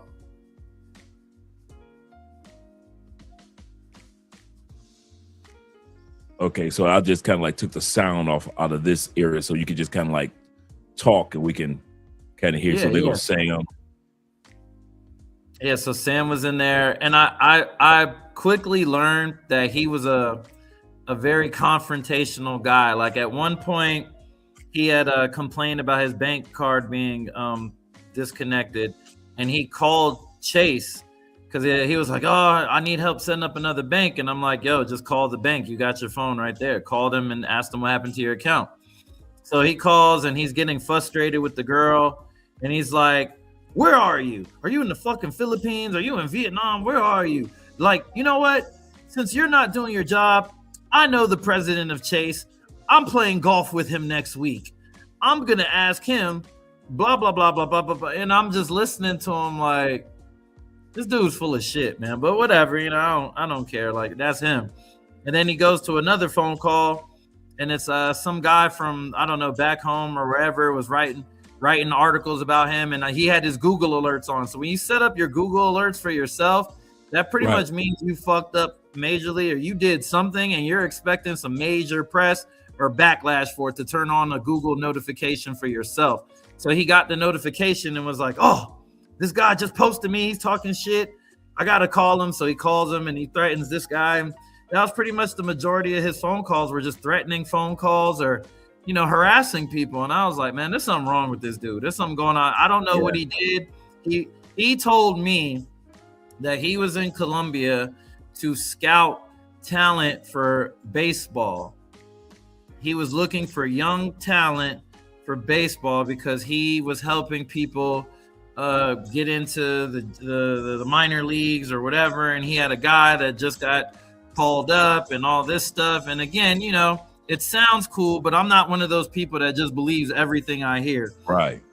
Especially if I've been sitting here listening to you, you know, have various random, you know, bipolar conversations. Right. So I'm not really going for it, but whatever. If that's your story, cool. You know, whatever. It doesn't sound like you did anything too crazy, but just the fact that he had mentioned something about kids. I'm here for kids. I'm here to work with the kids. I'm like, I never flown to any foreign country for no kids. Right.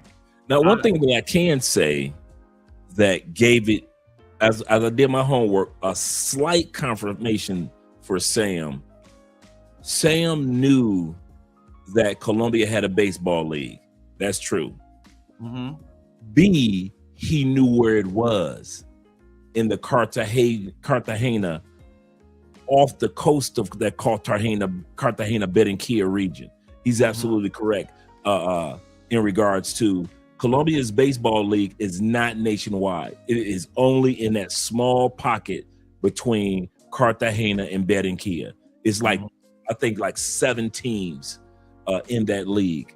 And I discovered it a couple years back. So when he was mentioning it, when I was doing my research, I was like, okay, he was here for the baseball, but those aren't kids playing. Those are adults that are actually playing in Colombia's baseball league. So that's the kind of the part that threw me off, was like, wait a minute, that's not a little league team. That's a major team for Colombia. And those are all adult men that are playing in that league.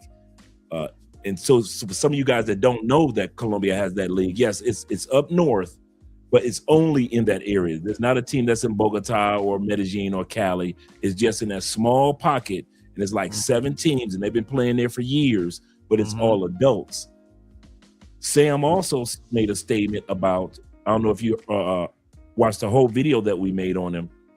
He also made a statement about that he was getting like grants here, you know, to be a teacher and help kids here with their English, because in the United States, he had just got fired from his job as a Spanish teacher. They hired him in September. He gets fired in early December, decides to fly to Colombia right around early April, gets caught up in what he got caught up in on April 8th, has warrants out for him for arrest. He's all over the news in the United States for threatening to delete the Board of Education and the head of the Department of Education, the black dude who had just signed a contract to be he's such a good Board of Education, head of a superintendent, that he had just signed his contract in March to be the superintendent of education. His brother, shout out to him, Corey. I forget his last name, Corey. I forget what it is, but he signed his contract until 2029. That's how, with unanimous votes. So this guy in Rachel, New York, who's the superintendent, told the Board of Education, do not renew Sam's contract. This dude is not stable. This is not what we're going to have. What does Sam do? Go to social media, threaten the guy, threaten the Board of Education. Police get the footage off of YouTube. They come directly to him. He gets out on like a small bond, flies to Colombia and does all the stupid things that he does, but everybody's watching you. That's probably the craziest part about this whole scenario of you being nationwide. But this crazy white T dude, the real culprit that went to at least 3 schools in Medellin, starting arguments and threatening children. Not one headline, just a little bit, but not one headline. Now, once again, this is not my country, so it's not my place to talk overboard in regards to it. But in regards to what this guy has done in the States, the guy Sam, I kid you not, and I showed his video of when he first got back to the United States as well. When he first landed, what did he do? He drops a YouTube video, and like you said, just doing a bunch of threats and rants about Colombia. And he actually did one prior to coming to Colombia. He did a YouTube video ranting about Colombia, and then had the audacity to come to Colombia, and had been coming back and forth to Colombia for over 10 years. This actual guy that we're looking at on screen right now. That's the part that probably disappointed me the most. Yeah, he was giving them hell the whole time he was here. He was not an easy person to deal with. I tried my best to distance myself from him when they allowed me to leave the cell and spend time with my girlfriend and my lawyer. And I was like, look, leave me in here with them as long as you can. I do not want to go back in the cell with that guy. I'm not trying to be around him. I just got a vibe about this guy. I just got a vibe about him. And he's making things really uncomfortable in there. So they're like, all right, whatever, you can stay here. So most of the day they let me stay up until I think it was about 3 o'clock. So from roughly 11 a.m. until 3 p.m. they let me stay out of the cell and stay with my girlfriend. And then they let my friends bring me food and stuff like that. But I wasn't eating. I wasn't hungry. I was just trying to figure out what the situation was. So my lawyer is like, look, I'm trying to work out the best deal. Let me talk to them. Let me give me some time and we'll figure it out. We'll try to just get you home and we'll just pay a big fine. Okay, whatever. Pay the big fine. My lawyer comes back into the room after probably like 30 minutes. He's like, they're not going for it. The mayor personally has reached out and said that he wants you gone. The mayor has personally called and said he wants you gone. Like, the mayor know about me? Unseen Medellin. Come on now. You know, everybody know about you. Hey, I don't know. I don't know. And it's not like people know that it's me, so they're walking around, yo, Unseen Medellin. Yeah, I didn't know that either. So Unseen Medellin, what up? Nobody knows. That's a good point. They might see me on Unseen Medellin, but they don't know that that's me. True. You don't know. Because I didn't know that. So my lawyer comes back in the room. He's like, hey, they're saying 10 years involuntary deportation. So you can get a voluntary or you could get an involuntary. Obviously, involuntary speaks for itself. Voluntary is kind of like a no contest when you go to court. I'm not necessarily saying I'm guilty, but I'm not necessarily saying I'm innocent. I'm just saying I'm leaving and you guys don't have to push me out the door. That's basically what it means on paper. I'm leaving. Right. You guys aren't saying I have to leave, but I understand I have to leave. Right. So it's almost like in the States when you have to no contest type of thing. Yeah, no contest. Okay. That's what the same thing, like a no contest, plead a no contest. So that was the negotiation from that point. Are we doing voluntary or involuntary? Because involuntary comes with an automatic 10-year ban. Voluntary can be between 2 and 5 years. Generally, it's 2 to 5 years. So we're talking blah, blah, blah. Bombshell. They're willing to negotiate. What do you know? And what do you think they're willing to negotiate for? Money. 5 years. Oh, for money. Oh, for money. Ooh. Money.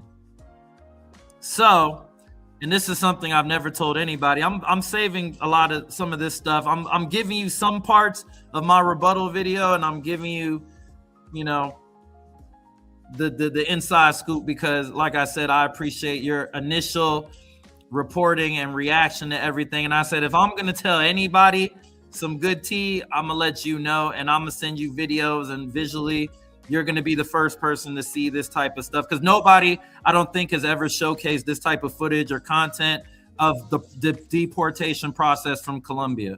So I know a lot of people who have been in this situation, they're looking at all of this and like, yeah, that's right. So they came back in the room. It was, very quiet. It was hey, so they agreed to 4 million pesos for an involuntary for a voluntary deportation and a 2-year ban. That was the offer made to me by whoever is in charge. I've seen the guy underneath. I didn't see who the boss was, so I never got to really see him. They were going into an office, but the guy came back and said 4 million pesos. He's gonna get a voluntary deportation in 2 years, and he can come back. 2 years, 5 or 10. Okay, I'll go thug it somewhere else for 2 years, and I'll be back. No problem, because I know that this is where I want to be. This is where my life is. I'm comfortable here. It's all good. So I called my girl. I said, babe, I need 4 million. She says, no problem. I got you. She goes back home. She gets the money. She comes back to the jail. She pays it. I told her, pay with a card or something that shows a receipt. Don't give them cash. Don't give them cash. Keep the receipt, because somehow, some way, I know that paisas can't be trusted in situations like this. I know that you can't trust police at word value. So make sure that when you pay that 1,000, you swipe it. So she did. She used her credit card. Boom. Right. Swipe. So it's documented. What was that $1,000 for? Hey, Immigration Colombia, what was that $1,000 y'all took from him? What was that for? Oh, y'all didn't want me to talk about that. That's right. Y'all told me not to talk about that, and that we were going to honor the deal. Another part of that $1,000, you know what it was for? You know what it was for, Dre? No. Not to put me on camera. Not to film me. Don't film me. That's the deal. Again, I'm unseen Medellin. I know how this goes. I know this dog and pony and Dre. You know, you watch Game of Thrones? You ever watch Game of Thrones? You know when they walk Cersei, the walk of shame. I remember that one. I remember that episode. They shaved their head. Shame. Yep. Shame. I knew that was coming. So I said, look, you could film Homeboy. You could film the other 6 people in the jail. Don't put me on no cameras. I'm not doing the show for y'all. I'm not doing the walk of shame. Right. Because I know that that's what y'all want. And I don't know if y'all know who I am, but some people are going to care. They're going to see that and they're going to care. And I didn't know that they knew. I'm totally oblivious still at this point. I don't know to this right now. I just now heard what was the problem. They told me the video you posted with the street and the police over the dude. The mayor saw that personally, didn't like it. He saw the video where you're talking about. The video where I talked about the parties, and the video that I had with the wheelchair. Those were the 3 things that they said. And then they said there was a group chat. They said there was a group chat on WhatsApp that I was a part of. And in that group chat, they were discussing women and prices of women. I'm in plenty of group chats that I don't even communicate in. Colombia this, Colombia expats, Colombia party boys, Colombia this. I'm in plenty of group chats that people just add me to, homeboys just add me to. Oh yeah, let me put Capo in here too, because he always knows what's going on in the city. He can help out whenever some questions or something come up. I'm in probably 20 different group chats that I don't even respond to. Right. But they said there was a group chat where they were speaking about women and the cost of certain women, which is a normal thing when you got a bunch of guys that are on their sex tourism and they're comparing, oh, well, this girl told me this and this girl told me that. Do you know this girl? Do y'all know this girl? I met this girl on Tinder. I met this girl in the park. There's all sorts of comparing notes and do you know this person? And is she okay? Is she cool? Does she really charge this much? Is she nice? Does she look good in person? Is it just Instagram filters? Those type of conversations are normal in any guy's travel group chats. I said, there's nothing showing me ever giving a price of a female ever anywhere. There's no, you can't find it. If they could have found it, they would have put it all over the news like they did everything else that they found. They're not going to hold back evidence. If they found it, they're going to put it out there. So it's kind of weird that they never put out a lot of the evidence for the things that they claim I did do. What I did do, I did do. It's on video, it's on whatever, you know what I'm saying? Even though you can manipulate video and stuff like that, if it's on my page, what you see is what you get. Fair enough. I don't throw rocks and hide my hands. Yeah, I said it. Yeah, I did that. Cool. So what? I'm a grown man. What? It wasn't illegal. What I said or did wasn't illegal. I didn't break a law. So far,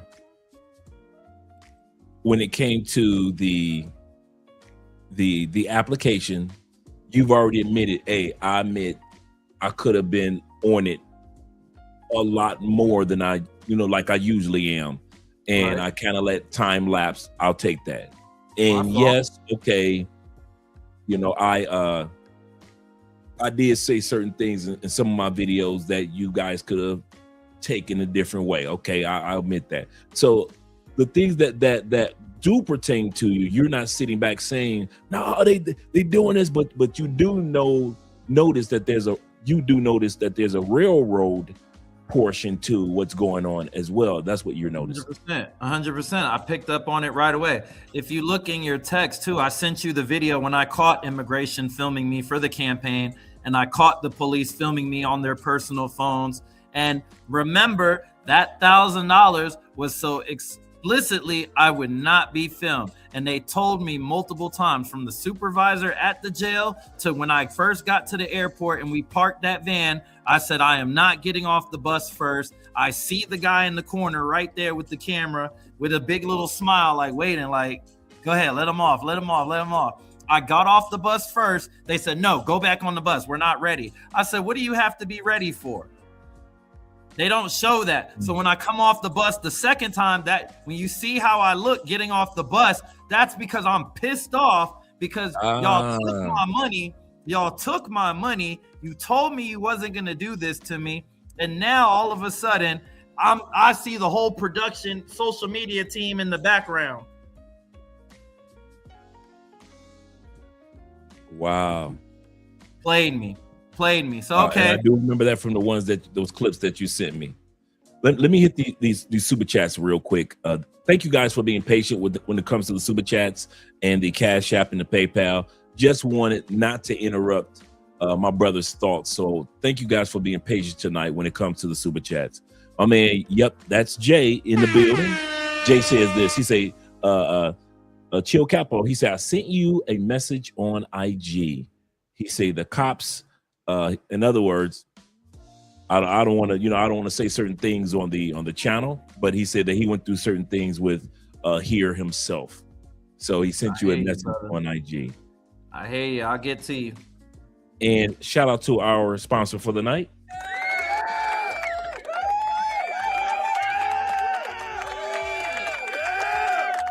Our brother Obi Land. Shout out to you, brother. Appreciate you in all that you do. We always try to donate to your channel by way of PayPal every time we do a reaction to your channel, and keep up the good work and helping guys out when it comes to being safe down here in Colombia.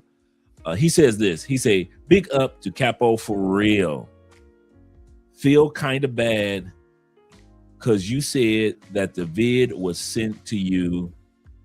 Guy lying in it, and I remember that. I know exactly what vid you talking about because I was going to do a reaction to it, but I just didn't have time. And was one of the reasons that you got caught up. Pissed for you, for real. We probably next. It's not. Yeah, and hopefully not.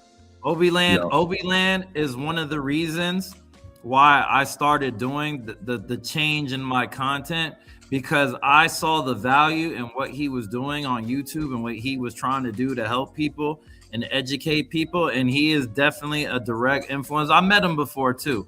I met him before in the park right outside of Glow. We were standing next to each other, and he was with the white guy that got drugged, and he caught the girl in Provenza. Yeah, I remember that story. They were together, and I was like, yo, this dude, I was like, this is Obi. What's up, my guy? Like I said, what's up? I don't know if he remembers, but yeah, Obi's definitely one of the people that we got to protect out there. Yes, sir. You know what I mean? Because his content is necessary, because he's holding these people accountable. The problem with Colombia is nobody likes to be held accountable. If a gringo or a foreigner gets hurt or drugged or whatever, it's his fault. There's no remorse at all in Colombia when it's a foreigner that's suffering. Oh, the flight attendant, he's dead. He probably was a sex tourist. No, he wasn't. He was just at work on business and stopping in your country, in your city for the night, met some people that locally live here, and they killed him. So it doesn't fit your narrative that he's a S tourist. So it doesn't benefit you to keep pumping that information. And let's just hope it goes away, because he doesn't fit our narrative of only sex tourists die in Medellin. So why care about them? Let's talk about it. I understand where you're coming from, Derek. Actually, I do understand where you're coming from. There are times where you feel like you're accepted, and there are times where you feel like being here, you misunderstood. So I know exactly what you're talking about. Shout out to my man Zay in the building with the $10 love over on the Cash App. Appreciate you guys this evening. Let's continue on in regards to, we talked about the current, we talked about your past. On a lighter note, let's go towards currently. How you doing, man? I'm good. I'm just taking it day to day. Not really, like I say, you don't let the highs get you too high. You don't let the low get you too low. I licked my wounds for like 2 or 3 days. Like, oh shit, this shit sucks. You know what I mean? Because I thought I was going to be in Colombia for the next 10 plus years. Right. I didn't see myself going anywhere else. I was rooting in. Like, I was like, all right, we locking in here. This is, going to be where I'm going to be. And I didn't see it coming, but, that's life. Shit happens. You got to pick yourself up, not, be too down on yourself. At the end of the day, I could look myself in the mirror and say that I'm not a bad person, or I really deserve that. You know what I mean? Like, when you do some really messed up stuff and it's like, oh man, if F everybody else. No, it wasn't that situation. What I did wrong, but what I did wrong, was it deportation worthy? No. Yeah, and anybody that's sensible, that really knows the facts and can sit back and look, like the S tourism stuff. Okay, cool. If my clients are 98% males, single males that don't speak Spanish, they're coming to Colombia for their first time. They pick to choose Medellin. Where do they want to go? What do they want to do? They want to party. What's the most important factor of the party? The music type? Are there going to be women? Music, number one. Women, number two. Where am I going to take a group of guys that want to hear hip hop, reggaeton, or whatever combination of that has women that they could communicate to without any problems? Yetis Park. Every time. They want to start the vibe at Yetis Park. Who owns the businesses in Yetis Park? Colombians. Who benefits directly from the dollars and the bottles and everything being sold in Yetis Park? Colombians. Who creates, controls, and regulates what happens in the park? Colombians. Who are the police in the park? Colombians. But yet, I am the head, the face of S tourism. Let me ask you this. Do we not do that to immigrants or visitors in the States? Especially to men of color. 100%. They can't wait in the States to make us the face thereof. Whatever it may be, they want to make us the face thereof. The reason why I said that twice to you is I don't think it's one country and their government that has this mentality. I think that if not all governments have this, let's make this person the face thereof mentality, because we're quick to do it in the States, just like here and in any other country. Let's make that person the face thereof. Even when Obi-Land helps with some of the arrests of some of the ladies, they'll put some of the ladies out there. So let's make the one that they arrested a couple months ago, the one that was her nickname was Big Coochie, something like that, right? And they didn't blur her face out. They didn't have her looking down. They had her looking straight in the camera, and they wanted you to see she had a big juicy, and it was the face thereof. They didn't have her locked up, cuffed to 3 or 4 people. But we do that in the States. The reason why I say that is I'm trying to get, as I speak to you, I'm speaking to me and I'm speaking to the audience as well, that none of us are, until I get my citizenship later this year, none of us can sit back and say, well, it can't be me. That could never happen to me. Because as you explained, you've been in a solidified relationship for 3 years. You haven't gone out on your own in a year and a half as far as partying. So this myth of you being a party guy is not what, the truth. You have admitted that, okay, in hindsight, certain things I could have did a little differently. And we've all been like that in life. But to sit back and think that, once again, talking to the audience, that this can't happen to any of us, it can. It can. I kid you not. So if you guys think that I'm walking around Colombia because I'm married and because I'm a church dude, that I'm immune, that means nothing. Because they could take any video that we've created. We've made over 3,000 videos. So they could take any of the videos that we've created in the last 7 years and say, well, we found this one or that one. So don't just think that it can't happen or that the brother is fluffing up his story. Because I'm telling you, you guys know my story, and they can still walk through my door and say, sir, come with us. Just like they did this brother. Just like they did this brother. In hindsight, as we were talking, hindsight of 2020. T-Mac says this, and T-Mac has been in Medellin for a while like you have. And he said it can happen to anyone. And that's why I kind of like mentioned about comparing to the United States, because none of us are immune. And I don't want you to feel like or think that, let me word this correctly.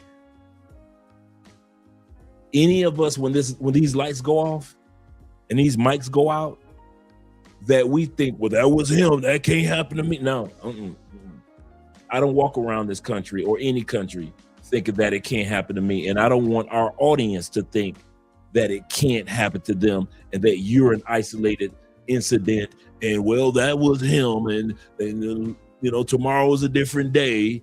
No, we all, even if we walk the tightrope in any country, certain things can unfold.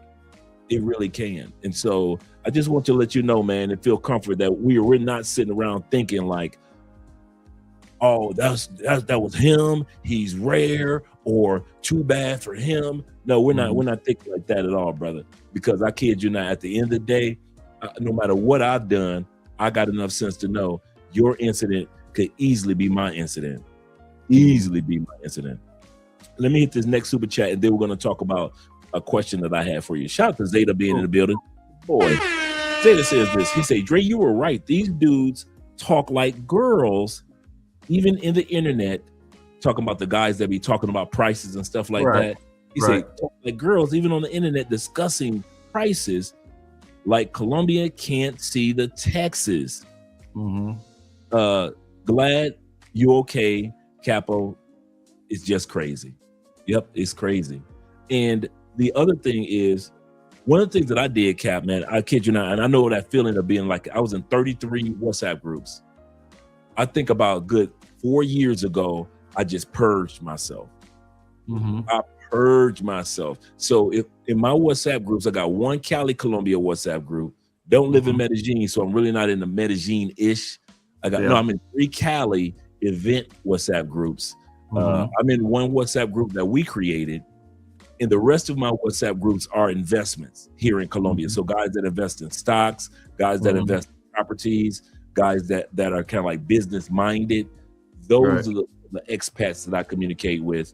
But like you said, people will just all of a sudden you just look at your phone. You have been added to so-and-so's WhatsApp group, and you like, all right, you ain't tripping about it, because when they add you and it's not that many people anyway, and the next thing you know, 6 months later, they're saying something in that group.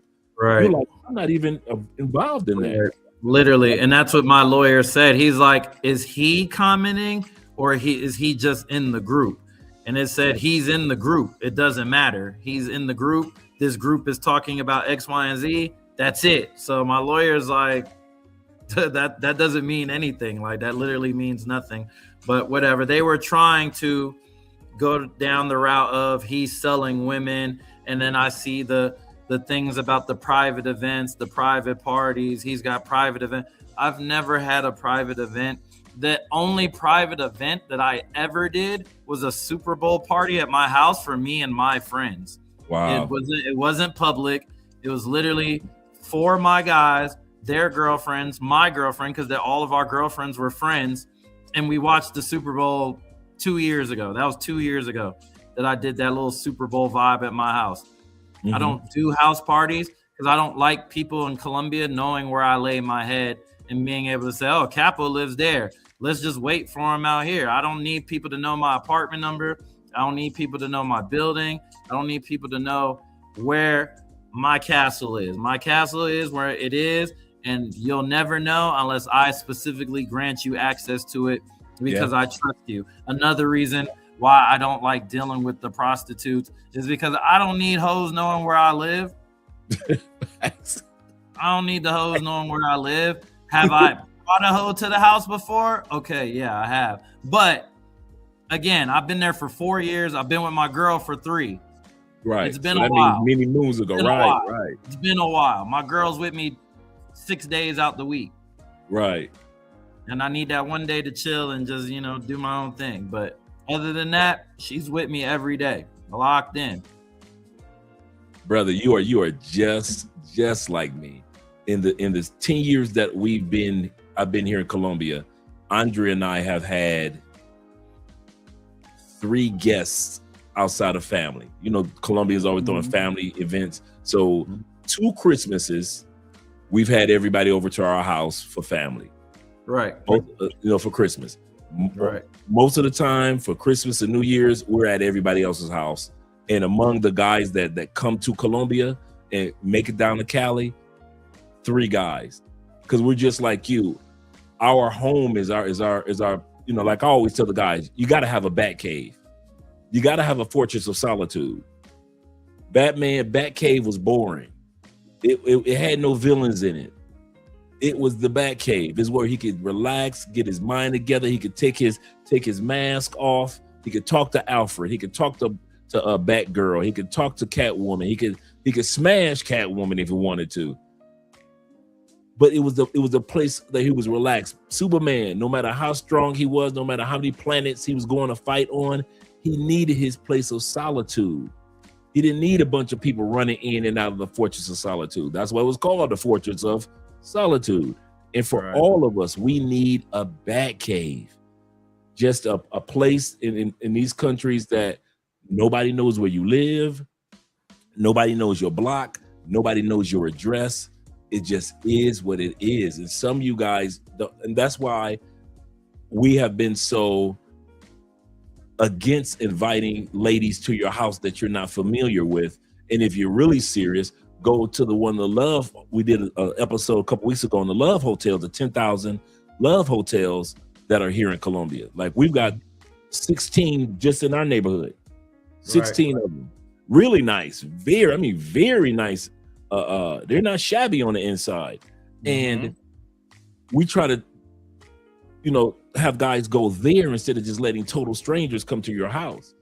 And so I agree with you, brothers. So a lot of things that you've spoken on today that I didn't know about you. It's kind of funny that you and I think alike. I and my wife and your girl think a lot alike about how important our privacy is. 100%, especially when you're, like I said, I'm nobody, but people know me. You know what I mean? Like people know me. So at the end of the day, it's like I got to protect my bat cave. You know what I mean? At the end of the day, I got to protect my bat cave. And having personal parties or private parties or freak offs or whatever it is that they were saying that I was doing just doesn't make sense, because number one, I live here. What do I need to rent a place for or get an Airbnb? I live here. I'm sleeping in my bed tonight. If I'm having sex, I'm having sex in my bed. I'm not having sex in a random bed in a random house and I pay rent over here. Right. I'm not doing that. So why would I do that? Not doing that. So that doesn't make sense. Every event, every party that I did in collaboration with a valid nightclub or venue was a public event. Anybody could have showed up. Anybody could have paid to get in. I did not profit off of that. I was simply paid for my marketing and my promotional skills by the club to do a job, and that's make their club event or whatever it is that was happening that night, make people aware of that. There's 30 days in the month. I had 2 events in the month that were I produced the event. Vibe Cartel. Look on my Instagram, Vibe Cartel. That is my party that I was paid to produce and host, for bringing in talent, entertainment, DJs from America to entertain their crowd. Whoever's in there is in there. I didn't invite. Whoever showed up, they just showed up. I make the flyer, I book the guest, I give it to the club, they plaster it everywhere. It's a good team. It's a good 1-2 punch. Is that one of the reasons that they say that they came after you was because of the promotion? And the reason why I say that is because that's the narrative that's out there, that you were doing these promotions, which you kind of mentioned, and they somewhat put that under the umbrella. And this is what I also thought. So give me a little clarity. As you being employed in a country or working in a country that legally you shouldn't have been working in, such as when we have immigrants or people that are visiting our country and they legally, without a green card, can't work in the United States. And so they work under the table. Do you think that that's one of the things that you could have, that you kind of like looking back in hindsight, say, you know what, I could have dealt with that scenario of promoting a little differently? Yeah, of course. Obviously, I could have not done the events, but I'm a lifetime promoter by heart. From Japan days to the Italy days, I was one of the biggest Japan hip hop promoters for years. Like if you went to Japan between 2007 and 2011, you know who I am. You've been to my events. I have people that stop me all the time. Yo, bro, this is going to sound crazy, but I was at your party in Japan in 2000 whatever. And I'm like, damn, you was there? And they're like, yeah, bro, I remember you. Like that was the greatest night of my life. I was 17, 18, 19 years old. Military guys, you know, young military guys to their first base. I was throwing parties at that time across the street from the base. So if you was in the military, specifically Navy or Marine Corps, Air Force too. You definitely saw me in Japan if you was out there. So it's just old habits die hard. It's not that it was about the money, because the money wasn't even giving me $500. Doesn't change my life. Right. That's right. It doesn't change my life. That's basically what they were paying me, $500, and then they covered the DJ's flight and hotel. Right. That was the trade-off. I think it was easier to paint the narrative about me using those party videos, but those party videos weren't private parties. Those were legal, everyday nightclubs that exist in Parqueyeres, and some of it was footage from Dulcinea and other places in Laureles. It just helped them paint the narrative that they wanted to paint. Should I have been technically working with the clubs? No, but it wasn't a problem until I stopped making a certain group of people money and I went across the street. Nobody had anything to say for 3.5 years, 3 years and 6 months. Right. Nobody had nothing to say. It was great. Since 2023, things was moving.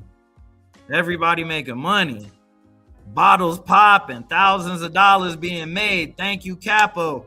Thank you, Capo. Capo is the best. He's the savior, the king of the park. If it wasn't for him, all these brothers wouldn't be here. Right. I mean, that's how they treated me. And then one day they say, yo, we don't need you no more. Okay, cool.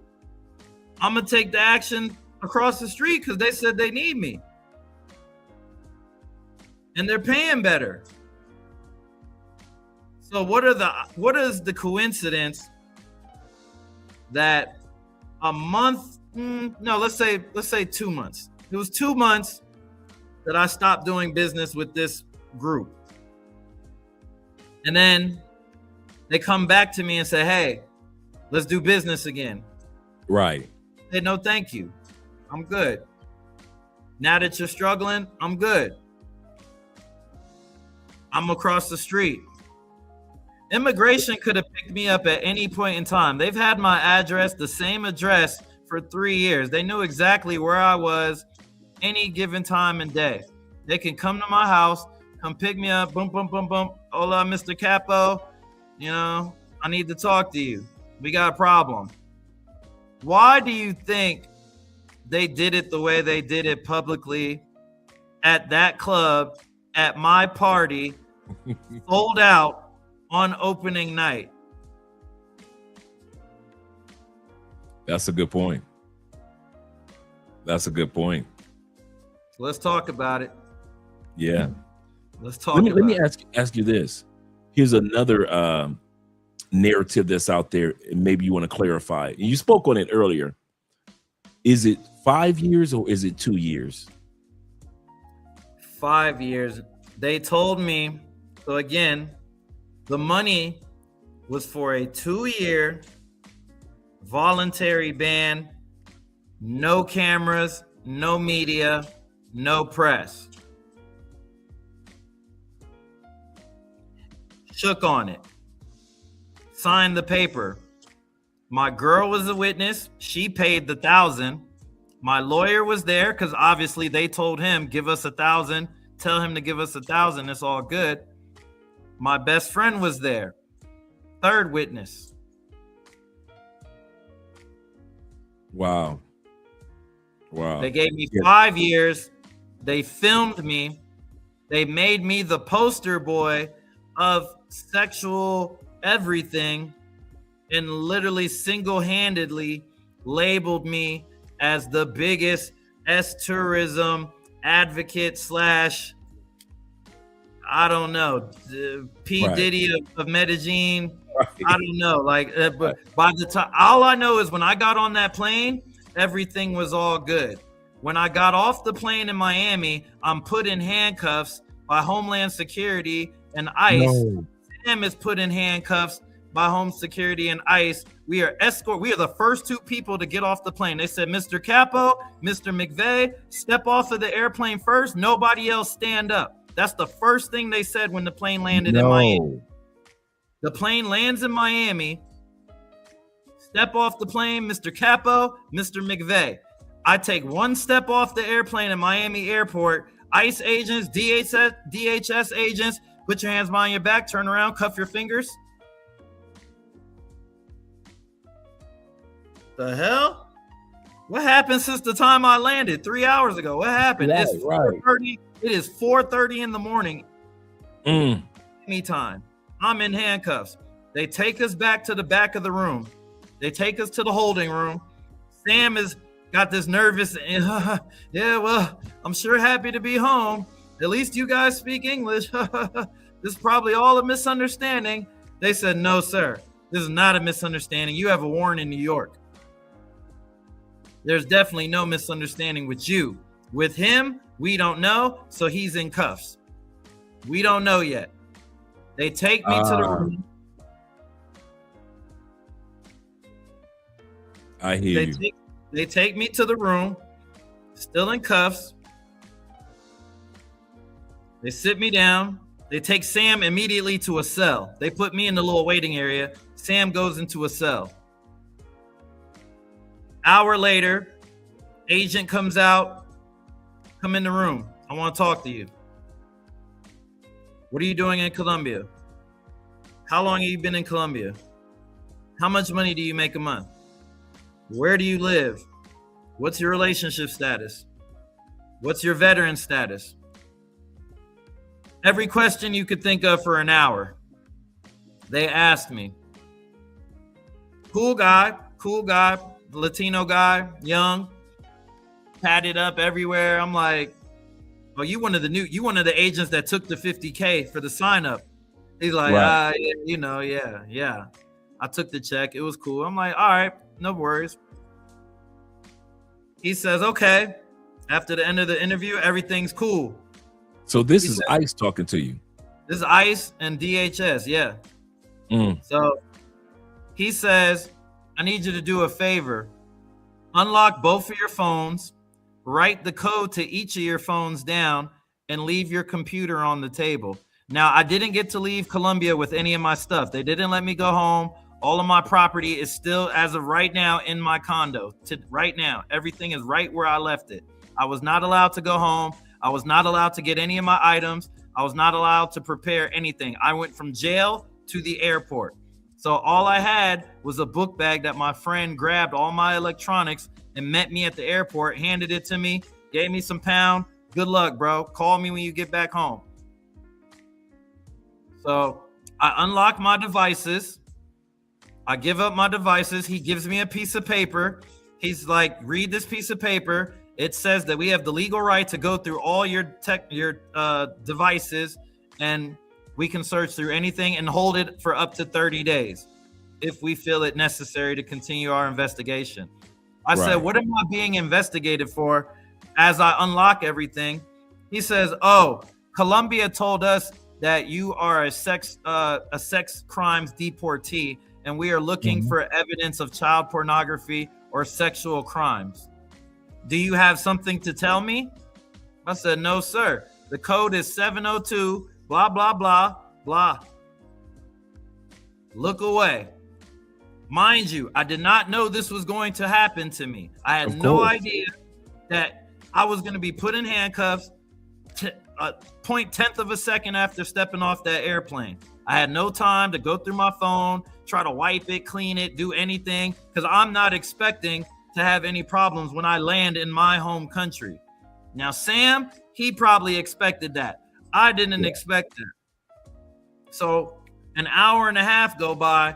Now I'm getting a little nervous because I'm like, what the fuck do I have in my phone that they're still looking through? So 2 hour mark, the agent comes back. Come talk to me, Capo. No problem. The first question he asked me, do you know anybody that has ever been arrested or convicted for child sexual abuse? No, I don't.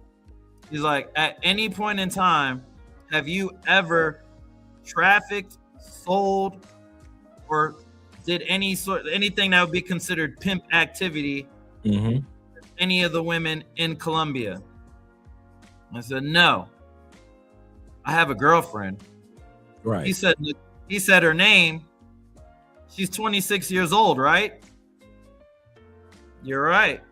He was like, she's from blah, blah, blah, right? Right again. Your son, he's about to graduate high school, right? Correct again. He's just letting me know that he knows everything already. He just wants to see what my answers are going to be. And behind him, he has a bunch of monitor screens with all of I'm looking at my entire phone, records, call logs, WhatsApp, Instagram DMs. He has it all on the screen like a mastermind, like Batman, you know, the Batman layer. He got all the big. Right. That's what it looked like. And he has everything on the screen. I'm looking at it like, damn, he done went through that. He done looked at that. He done seen them videos. Damn. Oh, well, fuck it. Didn't commit a crime. So after he's like, you're good, man. Like Fuck the Colombia. Matrix. Like the architect of the Matrix. Yeah. So he's like, you're good, man. Fuck Colombia. They're a bunch of liars. I'm like, what do you mean? He was like, bro, they told us that you were dealing with children and sex trafficking women and blah blah. He's like, in the notes where we first initially read 2 deportees, American deportees coming in, this is what they're accused of. They had you and him listed under the same category: sex crimes, pedophilia, all of that. Look for all of this. So I'm like, what? Colombia told you this? They say, yes, sir. Colombia told us this based on our investigation, going through all your devices, your 2 cell phones and your computer. We see 0 evidence to back up their claim.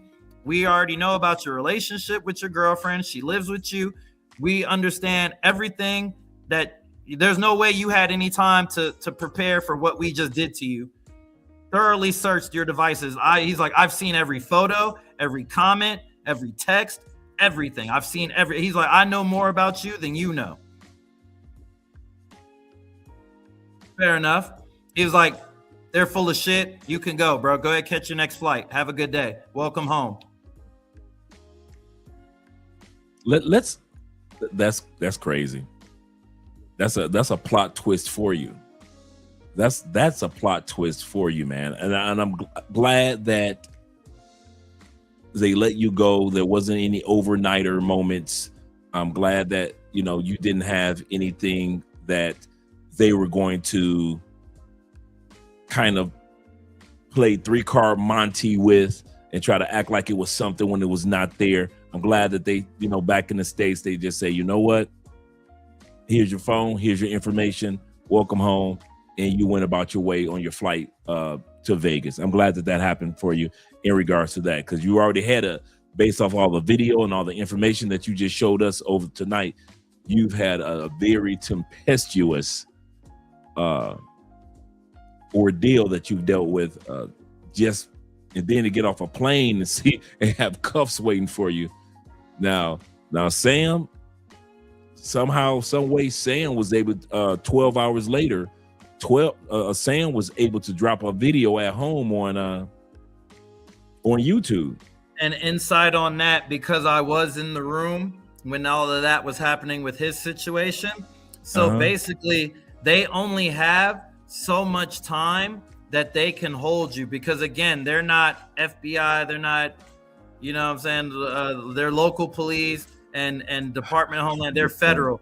Now they can hold you for X amount of time, and then they contact the state of New York. Because I heard the lady say, hey, what's up with McVeigh? Have you called New York? Have you called New York? What are we supposed to do with him? What are we supposed to do with him? That was the question. I'm there for 3 hours. It's only me and him that they have. So it's 4:30 in the morning. So I'm just sitting there on the bench listening to everything that's happening. And his situation was New York wasn't responding because obviously it's 4 or 5 in the morning. Nobody's probably in the office. So they held him for the amount of time that they were legally allowed to hold him. And then they let him go because they're like, hey, New York will deal with it whenever they deal with it. We're not here. We're looking for terrorists, and we're looking for people that were arrested for whatever major crimes. Right. So as they let me go to my flight, I see him in traffic at the other security checkpoint. And he's like, yo, what's up, bro? Then they're going through his stuff. They're opening. He's got a bunch of stuff for kids in his bag. He's got like Play-Doh and like kids stuff. He's got a lot of kids stuff in there. And he's like, oh, it's for, I said, damn, bro, what you doing? Are you building a Lego collection or something? Like, what'd you do? You buy all the Legos or Play-Doh and stuff? And he's like, oh, it's for my nephews. It's for my nephews. And in my mind, I'm like, man, this dude, like, this is the dude that they put next to me. And I feel like me being connected to him and at that moment on that day just made my situation so much worse, because the story ended up coming out that his story got put with my face and my name. A lot of Colombian sites that were tagging me, when you read it, they're talking about him and they're using my name and using my face on his story. Yes, they did that on in the newspapers. You guys were joint in the newspapers. One newspaper headline had you first in the article and then him second, and then another one that I came across as I was doing research on him had but it had you as the face, and then another one had him as the face and he was first in the article, and then put you in the article. So yes, they definitely Bonnie and Clyde you guys in the media. And that was horrible for me. If I would have just been by myself, I could have just been able to, who knows how the narrative would have went, if it would have went the same way. But I feel like that added that extra fuel of hate that I was getting because it wasn't just like, oh, you overstayed your visa, get the fuck out of my country. It was, you effing pedophile, effing N-word, get the F out of my country. You're a piece of S-word. You're this, you're that. Like, they was going crazy on me. And I'm like, hold on. What are y'all reading right now? What are y'all being told by who?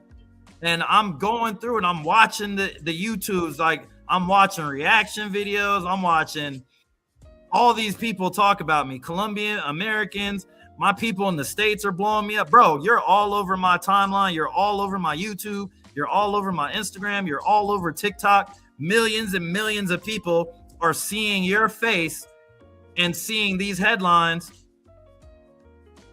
It's not good. It's not good, especially for me. I'm a public guy. I'm out a lot. So a lot of people that know me, they know it's bullshit, but it's like, damn, maybe I didn't know him. Maybe he was doing, I mean, I don't know. Yeah. I don't know. Is he really Diddy of Medellin having the freak offs quietly that I didn't know? You don't know. Wow. So I'm handling all of this incoming. All of this is coming. Mind you, again, I'm still under the impression that $1,000 that I gave was supposed to stop all of this. And it just intensified. It went 10x worse than what I envisioned was going to happen. At the first day, I didn't really see nothing. By that second day, and that first net tag notification came up, and then the next thing I know, hey, bro, the mayor just posted you. Hey, bro, Radio Colombia just posted you. Hey, bro, Immigration Colombia just posted you 2 times. Como? That's my people. And como? Like, what? What? Me? Not Sam? Right. Not Sam? And as I'm looking through everything on the internet, I see your video. And I'm like, I'm watching it. I'm just in my living room and I'm watching it and I'm listening to what you're saying and again, all's fair in media. You know what I mean? You don't really know the 100%, but I felt like you were being the most fair. Like when you were specifically just talking about me, like I felt like you were being fair. You weren't being, one way or the other. It was just, hey, this is what's being reported. This is what we know. This is all I know. And you were just speaking your opinion on what you knew. And I don't have a problem with that. But what impressed me is the fact that you was like, who's the guy in the red hat? You're the only one that took the time to say, yeah, Capo did blah, blah, blah, blah, blah. I get that. I hear you. Not that bad, but if everything that they're accusing is true, okay, I can see why you deported him. Mm-hmm. But why did the white guy just skate all the way around? He's hardly ever filmed in anything. They wanted me. And you can go to those clips that I sent you where the immigration officers are filming me on their cell phone. The ones that I sent you, if you could put those up on the screen. I can't show those with the officers. Or the immigration. Yeah, I can't show those. I'll show it on my page. Don't worry. I got anybody who's watching this. I can't say that the cameras were on you and not on him.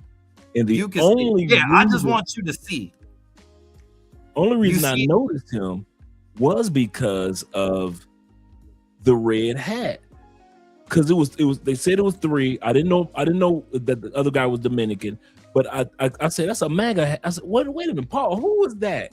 Man, it took me at least 8 hours of homework to track down his name, where he was from, and brother, the further down that rabbit hole I went, it was like an unsolved mystery.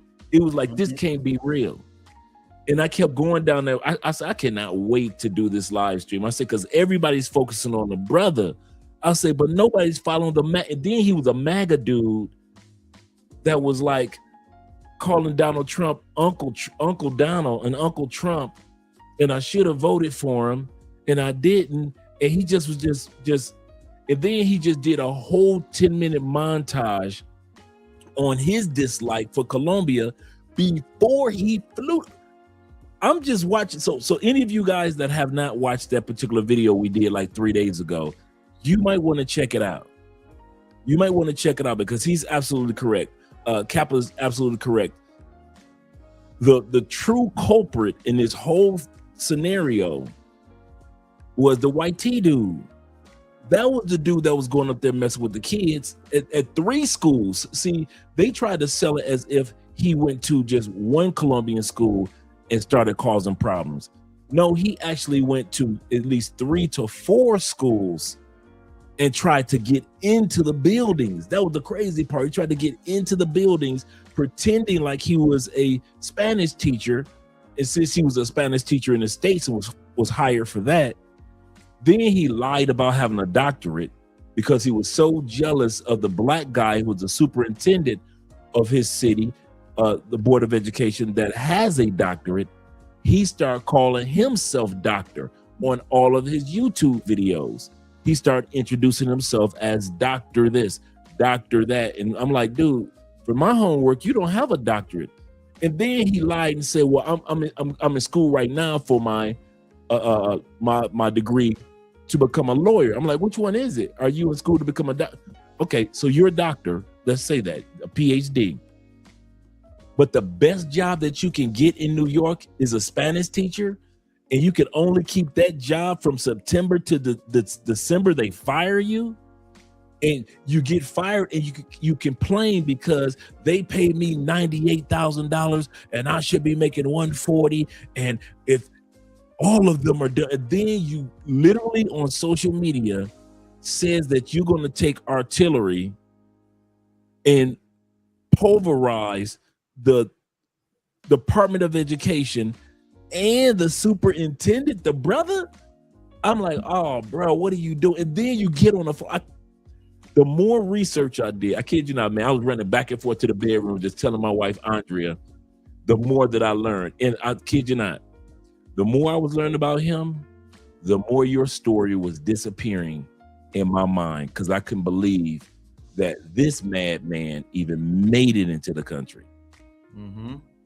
Yeah, that was my biggest frustration. Out there prior to. That's the crazy part. That was my biggest frustration. Because at the end of the day, it's like, I've been here. I've been a overall good citizen. I haven't been in any trouble. I haven't caused any problems. There's no police, needing to come to my house for anything. There's nothing going on. At the end of the day, did I make mistakes? Yeah, sure. There's things I said. There's things I shouldn't have said. Fair play. But to make me this national media villain, and the guy standing right next to me is actually the guy that you guys are really, really like, y'all would have strung him up and he would never even made it to the airport had the locals had their way with him. But he just went totally under the radar. Yeah. Nobody even gave it a second look. No. Shout out to my homegirl, Mariah. Mariah, you know, we spoke and, you know, I reached out to her and I said, hey, look, I'm a fan of your work. I like what you do. Do I always agree? No, but you do your research. You're consistent. And I respect that about you because I'm in the same space and I can recognize when people are doing it right. Yeah. When people are just doing it for clicks and likes and whatever. And at the end of the day, you don't know me, but let me tell you who I am. Let me explain to you what happened and let me tell you why, you know what I'm saying, the things went the way it did. And she heard me out. We had a good 45-minute phone call. And then she said, hey, you know what? I appreciate you reaching out. It was good talking to you. I understand better the situation. So in the future, like if anything does come up, I can speak on it. And I can also speak on Mr. Sam. Correct. She was on the show last night in our comments because we did the reaction to her debate that she had. Yeah, I sent it to her. I said, yo, go. Okay, cool. Check it out. I sent her the link. I said, hey, you know what I mean? It's moving. It's doing what it's supposed to do. And that was the bridge. Yeah. Thank you for doing that, man. I've been trying to catch up with her in regards to her content because I've been like for a minute I was like, oh, here we go, another passport, sis. But then I sat back and we're talking about the sister that's in Medellin right now, Mariah Sincere. A shout out to her. Make sure you guys subscribe to her content. And initially I was like, oh, here's another passport sis doing what passport sis do. But I sat back and I was fair and just sat back and watched her and what type of content she really does. And I'm like, you know what? And she does her homework too. Yep. And so I sat back and I was like, you know what?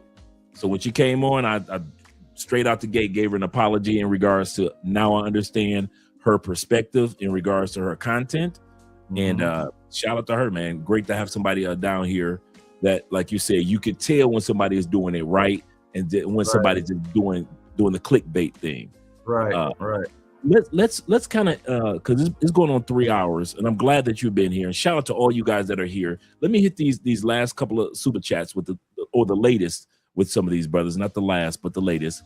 Will says this. Will says, shout out to you, Will, with the 10,000 Colombian pesos. He said, if that's truly happened because a country says that about a citizen without proof, it's actually very dangerous. Wow. I'll say this again. We do this in our own country, guys. We do that.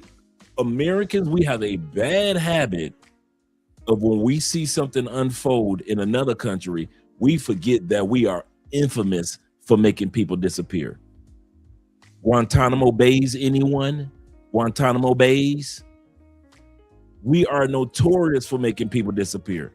There are U.S. citizens that are still trying to fight to get out of the the El Salvadorian prisons right now. U.S. citizens that ICE picked up and say we did it and shipped them out by mistake. So our country is notorious for allegations and using the media to flip the narrative. So if our country does it, from what I've seen, most countries do it because they can. And that's the number one thing that I could say.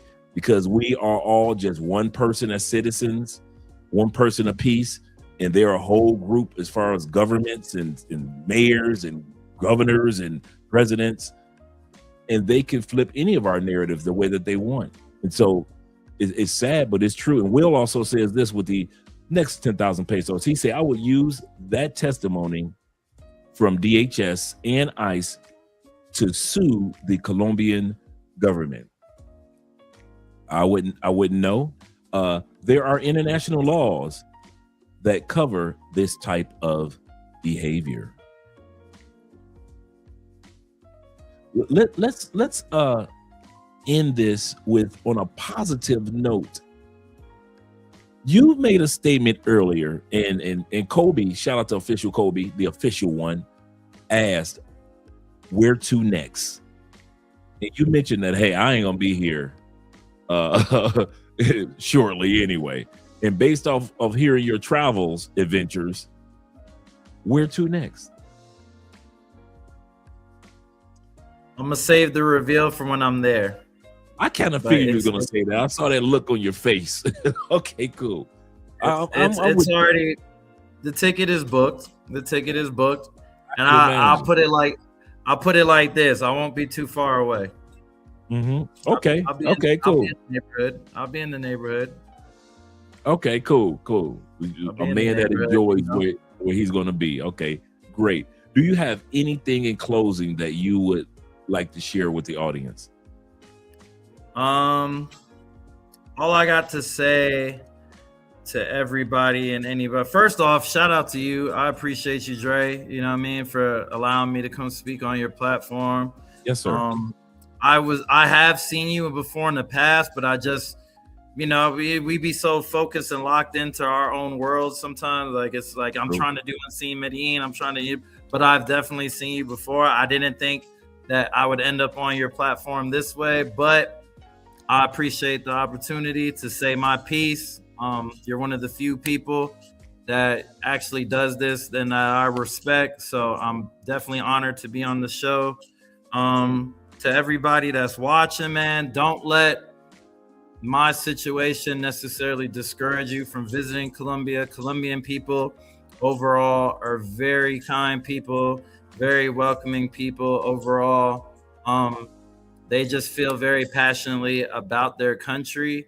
And when somebody is, you know, perceived as a threat or a bad, you know, addition to their city or their country, they're going to do what they do, you know, just like anybody else, any other country, they're going to defend their turf. So I don't want people to look at my experience and necessarily say, oh man, screw Medellin or F Colombia, they're, you know, Can what happened to me happen to anybody? Sure, of course. But 9 times out of 10, if you're just visiting, you're not going to have problems. Respect the land, respect the people, respect the laws. Don't do what you wouldn't do at home. Don't do it there, and you'll be just fine. You'll have a good experience. I don't know what the future is going to be in Medellin. For those of y'all that do like to go there and party and do the nightlife stuff, it seems to me that the country is doing everything that it can to control and limit the activities that are happening in Parquilleres and other parts of the city.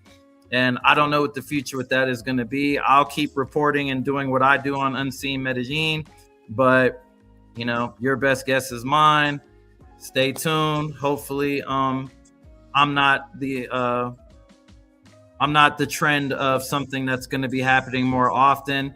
Hopefully they just, you know, use me as the warning shot and they leave all the other great influencers and people in Medellin alone, you know, because overall, most of us in the city are actually decent people, decent human beings, just trying to earn some extra money and do what we got to do to, you know, shed light and educate people in our space, which is the travel space, you know, people that travel.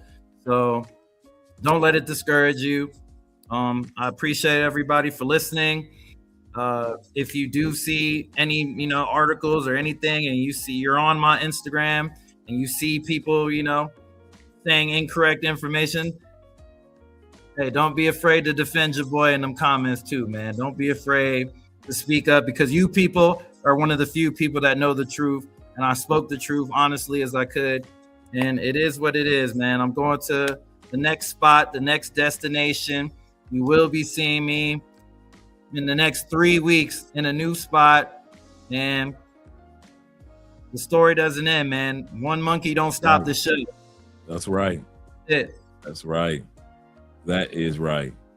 Well, that's great to hear you that you are, you know, you're not letting grass grow up under your shoes. So that's great to hear that you've already got a new destination. You got your tickets already paid for, and that you're going to be enjoying yourself in your new location. At the end of the day, guys, as we were saying, these scenarios can happen to any of us. None of us are prone. Now, will it happen to most of us?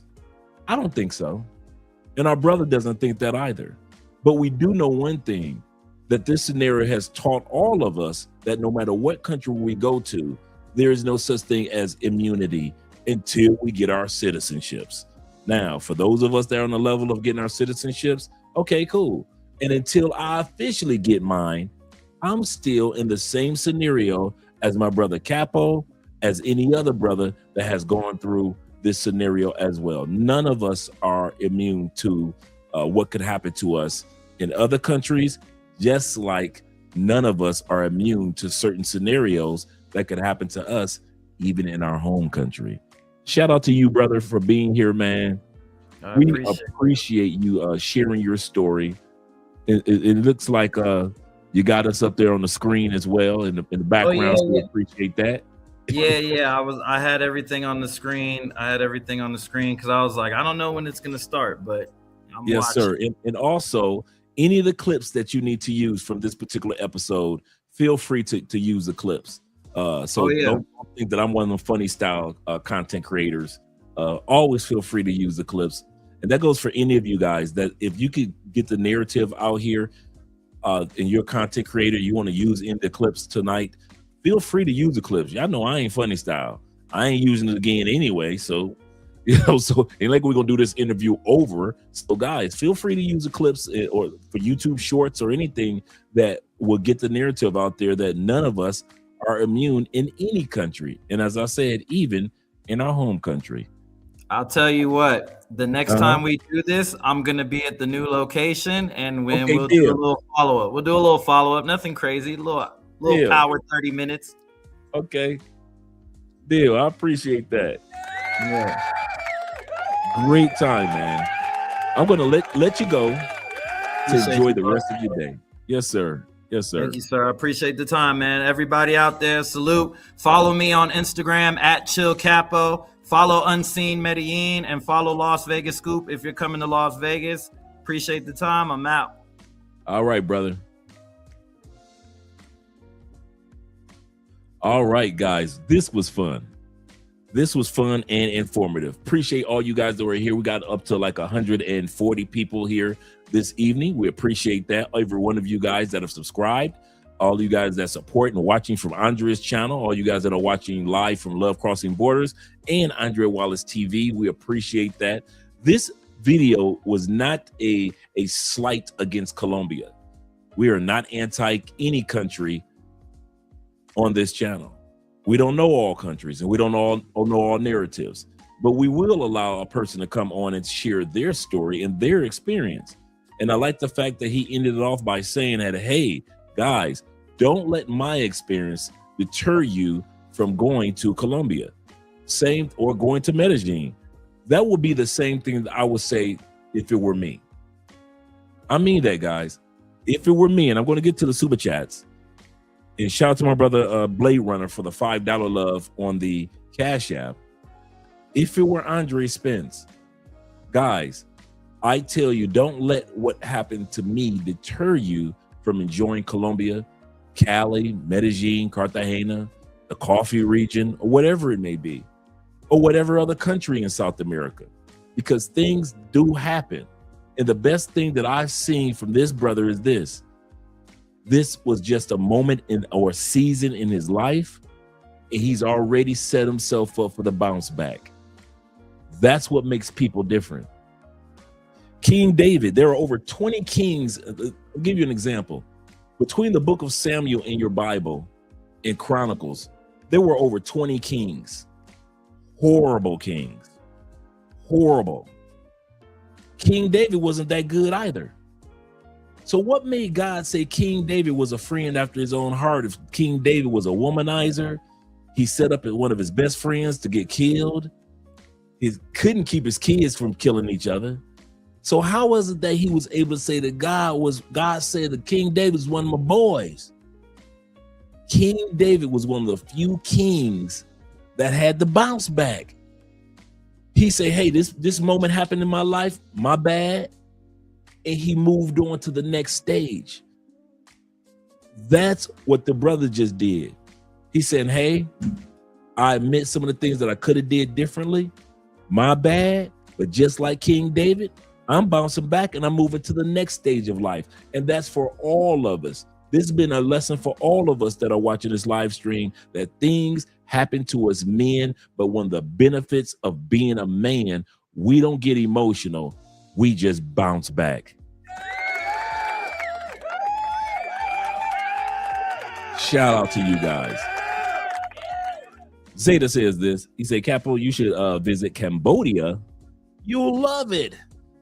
You'll love it. I'm looking forward to going out there on that side of the world myself. T-Mac says this. He said, I think that you might have a super chat.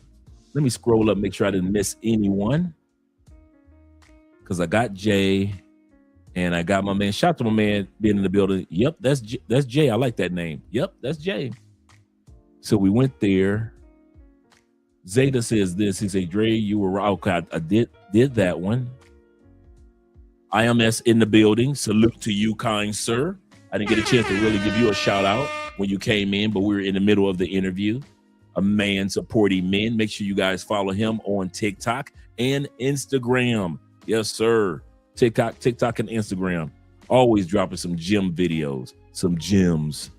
Yes, sir. Let me make sure I got Will, both of his. And shout out to all you guys that are here. Make sure you click that like button. We like you. Make sure you like us too. All right. If you guys want to go into the second half of today's video, let me know, or should I do it tomorrow? I have a section called the new tourist or form of tourism that Colombia is looking for. If you guys want to save that for tomorrow, we can, or we could just go through it tonight. I know it's been 3 hours, so let me know what you guys want to do. Because like I said, there are 5 new forms of tourists that Colombia is preparing itself for. A lot of you guys are like, hey, they used us. They made all this money off of us and now they're kicking us out. Either day, you say it's the weekend. Okay, cool. He said the weekend. He said the clip that I posted about you is being among the laziest women. Got the late. Oh yeah, yes. I saw that one. That was funny. Yeah, tomorrow will be great. Like T-Mac said, it's the weekend. Zay said tomorrow will be great. We're going to talk tomorrow. I already have the video already scheduled. The 5 type of tourism that Colombia is trying to reach for. Some of them have already been here, and some of them have a growth. I want to just, before we go into that, for tomorrow's show, I do want to share something with you guys, the statistics that's going to lay a foundation for tomorrow. Statistics. You know I love some good old-fashioned stats. Let's go here. Actually, I put that in my deep seek right here. And give me a second. Okay. I looked up in Ask DeepSeek the percentage of in regards to tourism. Nope, that's not what I'm looking for either. But what I was breaking down is this regarding tourism in Colombia. And a lot of guys don't know this. Did you know that 75% of all tourism in Colombia have nothing to do with parties, pay for play, any form of hedonism?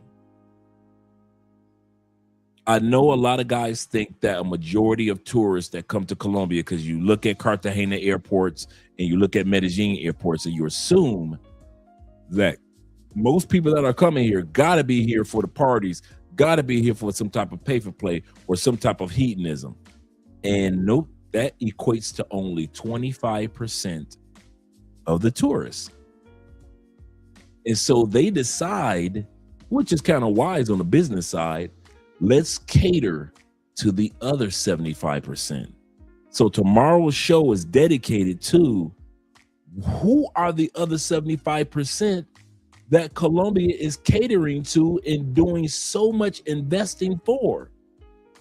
Because that 25%, they're kicking out. If you're just on party mode in Colombia, you gotta go. If you pay for, you gotta go to pay for play guys. If you heatonist, you gotta go. Why? Because they're making so much money from the other 75%. So we're gonna talk about tomorrow, who are the new tourists that Colombia and many countries are catering to get the big bucks. We thought the parties were big bucks, but Colombia is saying that there is a larger group of people that's really bringing in money.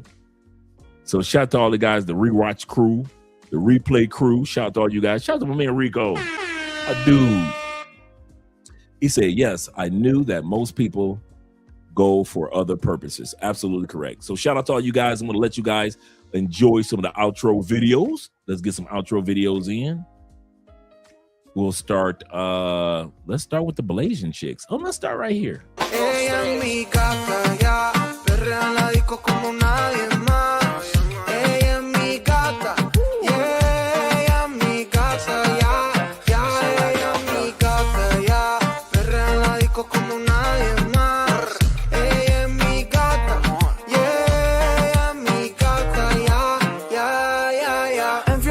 Que no pierde ni una, es de aquí, pero parece de cuna. Pero así no le piche a ninguna. Criminal como nada para Dios. Ella sabe que de la disco no la van a quitar. Los fines de semana son tan sentos, hay que vacilar. Ready, con ropita cortita para janguear y tirar. De mí se deja llevar, combina la ropa con tu actitud, es que dominas. Chica con esa virtud, rompe bocinas. No hay nadie como tú, como tú, como tú, como tú, combina la ropa con tu actitud, es que dominas. Chica con esa virtud, rompe bocinas. No hay nadie como tú, como tú, como tú, como tú. Ella es mi gata, ya, perrea en la disco como nadie más. Ella es mi gata, yeah, ella es mi gata, ya, ella es mi gata, ya, perrea en la disco como nadie más. Ella es mi gata, yeah, ella es mi gata, ya. Un traguito de cine para la gata en Navarra. Te vi por internet en una playa en Nicaragua. Ese buffet sí está gourmet, pero lleno de piraña. El río está movido, que está nada las arañas. Por eso que tú te acercas a mí. Me gusta más que tú, como te hago reír. Me encanta cómo besas, cómo me haces sentir. Eres especial, eres sola para mí. Y si nos vemos en Bahamas, ahí no hay nadie que nos daña. Una copla de madrugada, ya lo sabes, tú mi reina y yo tu rey. Estamos listas en Bahamas. Aquí hay bellas madrugadas, romantiqueo en la playa. Ya lo sabes, tú mi reina y yo tu rey. Ella es mi gata, ya, perrea en la disco como nadie más. Ella es mi gata, yeah, ella es mi gata, ya, ella es mi gata, ya, perrea en la disco como nadie más. Me gusta gozar y vacilar, yeah, no te quito de Fernet. Solo toda ya ves, pasarlo no solo tal vez.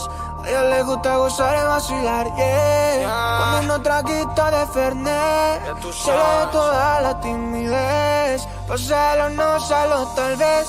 Ella es mi gata, ya, perrea en la disco como nadie más. Ella es mi gata, yeah, ella es mi gata, ya, ella es mi gata, ya, perrea en la disco como nadie más. Ella es mi gata, yeah, ella es mi gata, ya. En fiesta es que no pierde ni una, es de aquí, pero para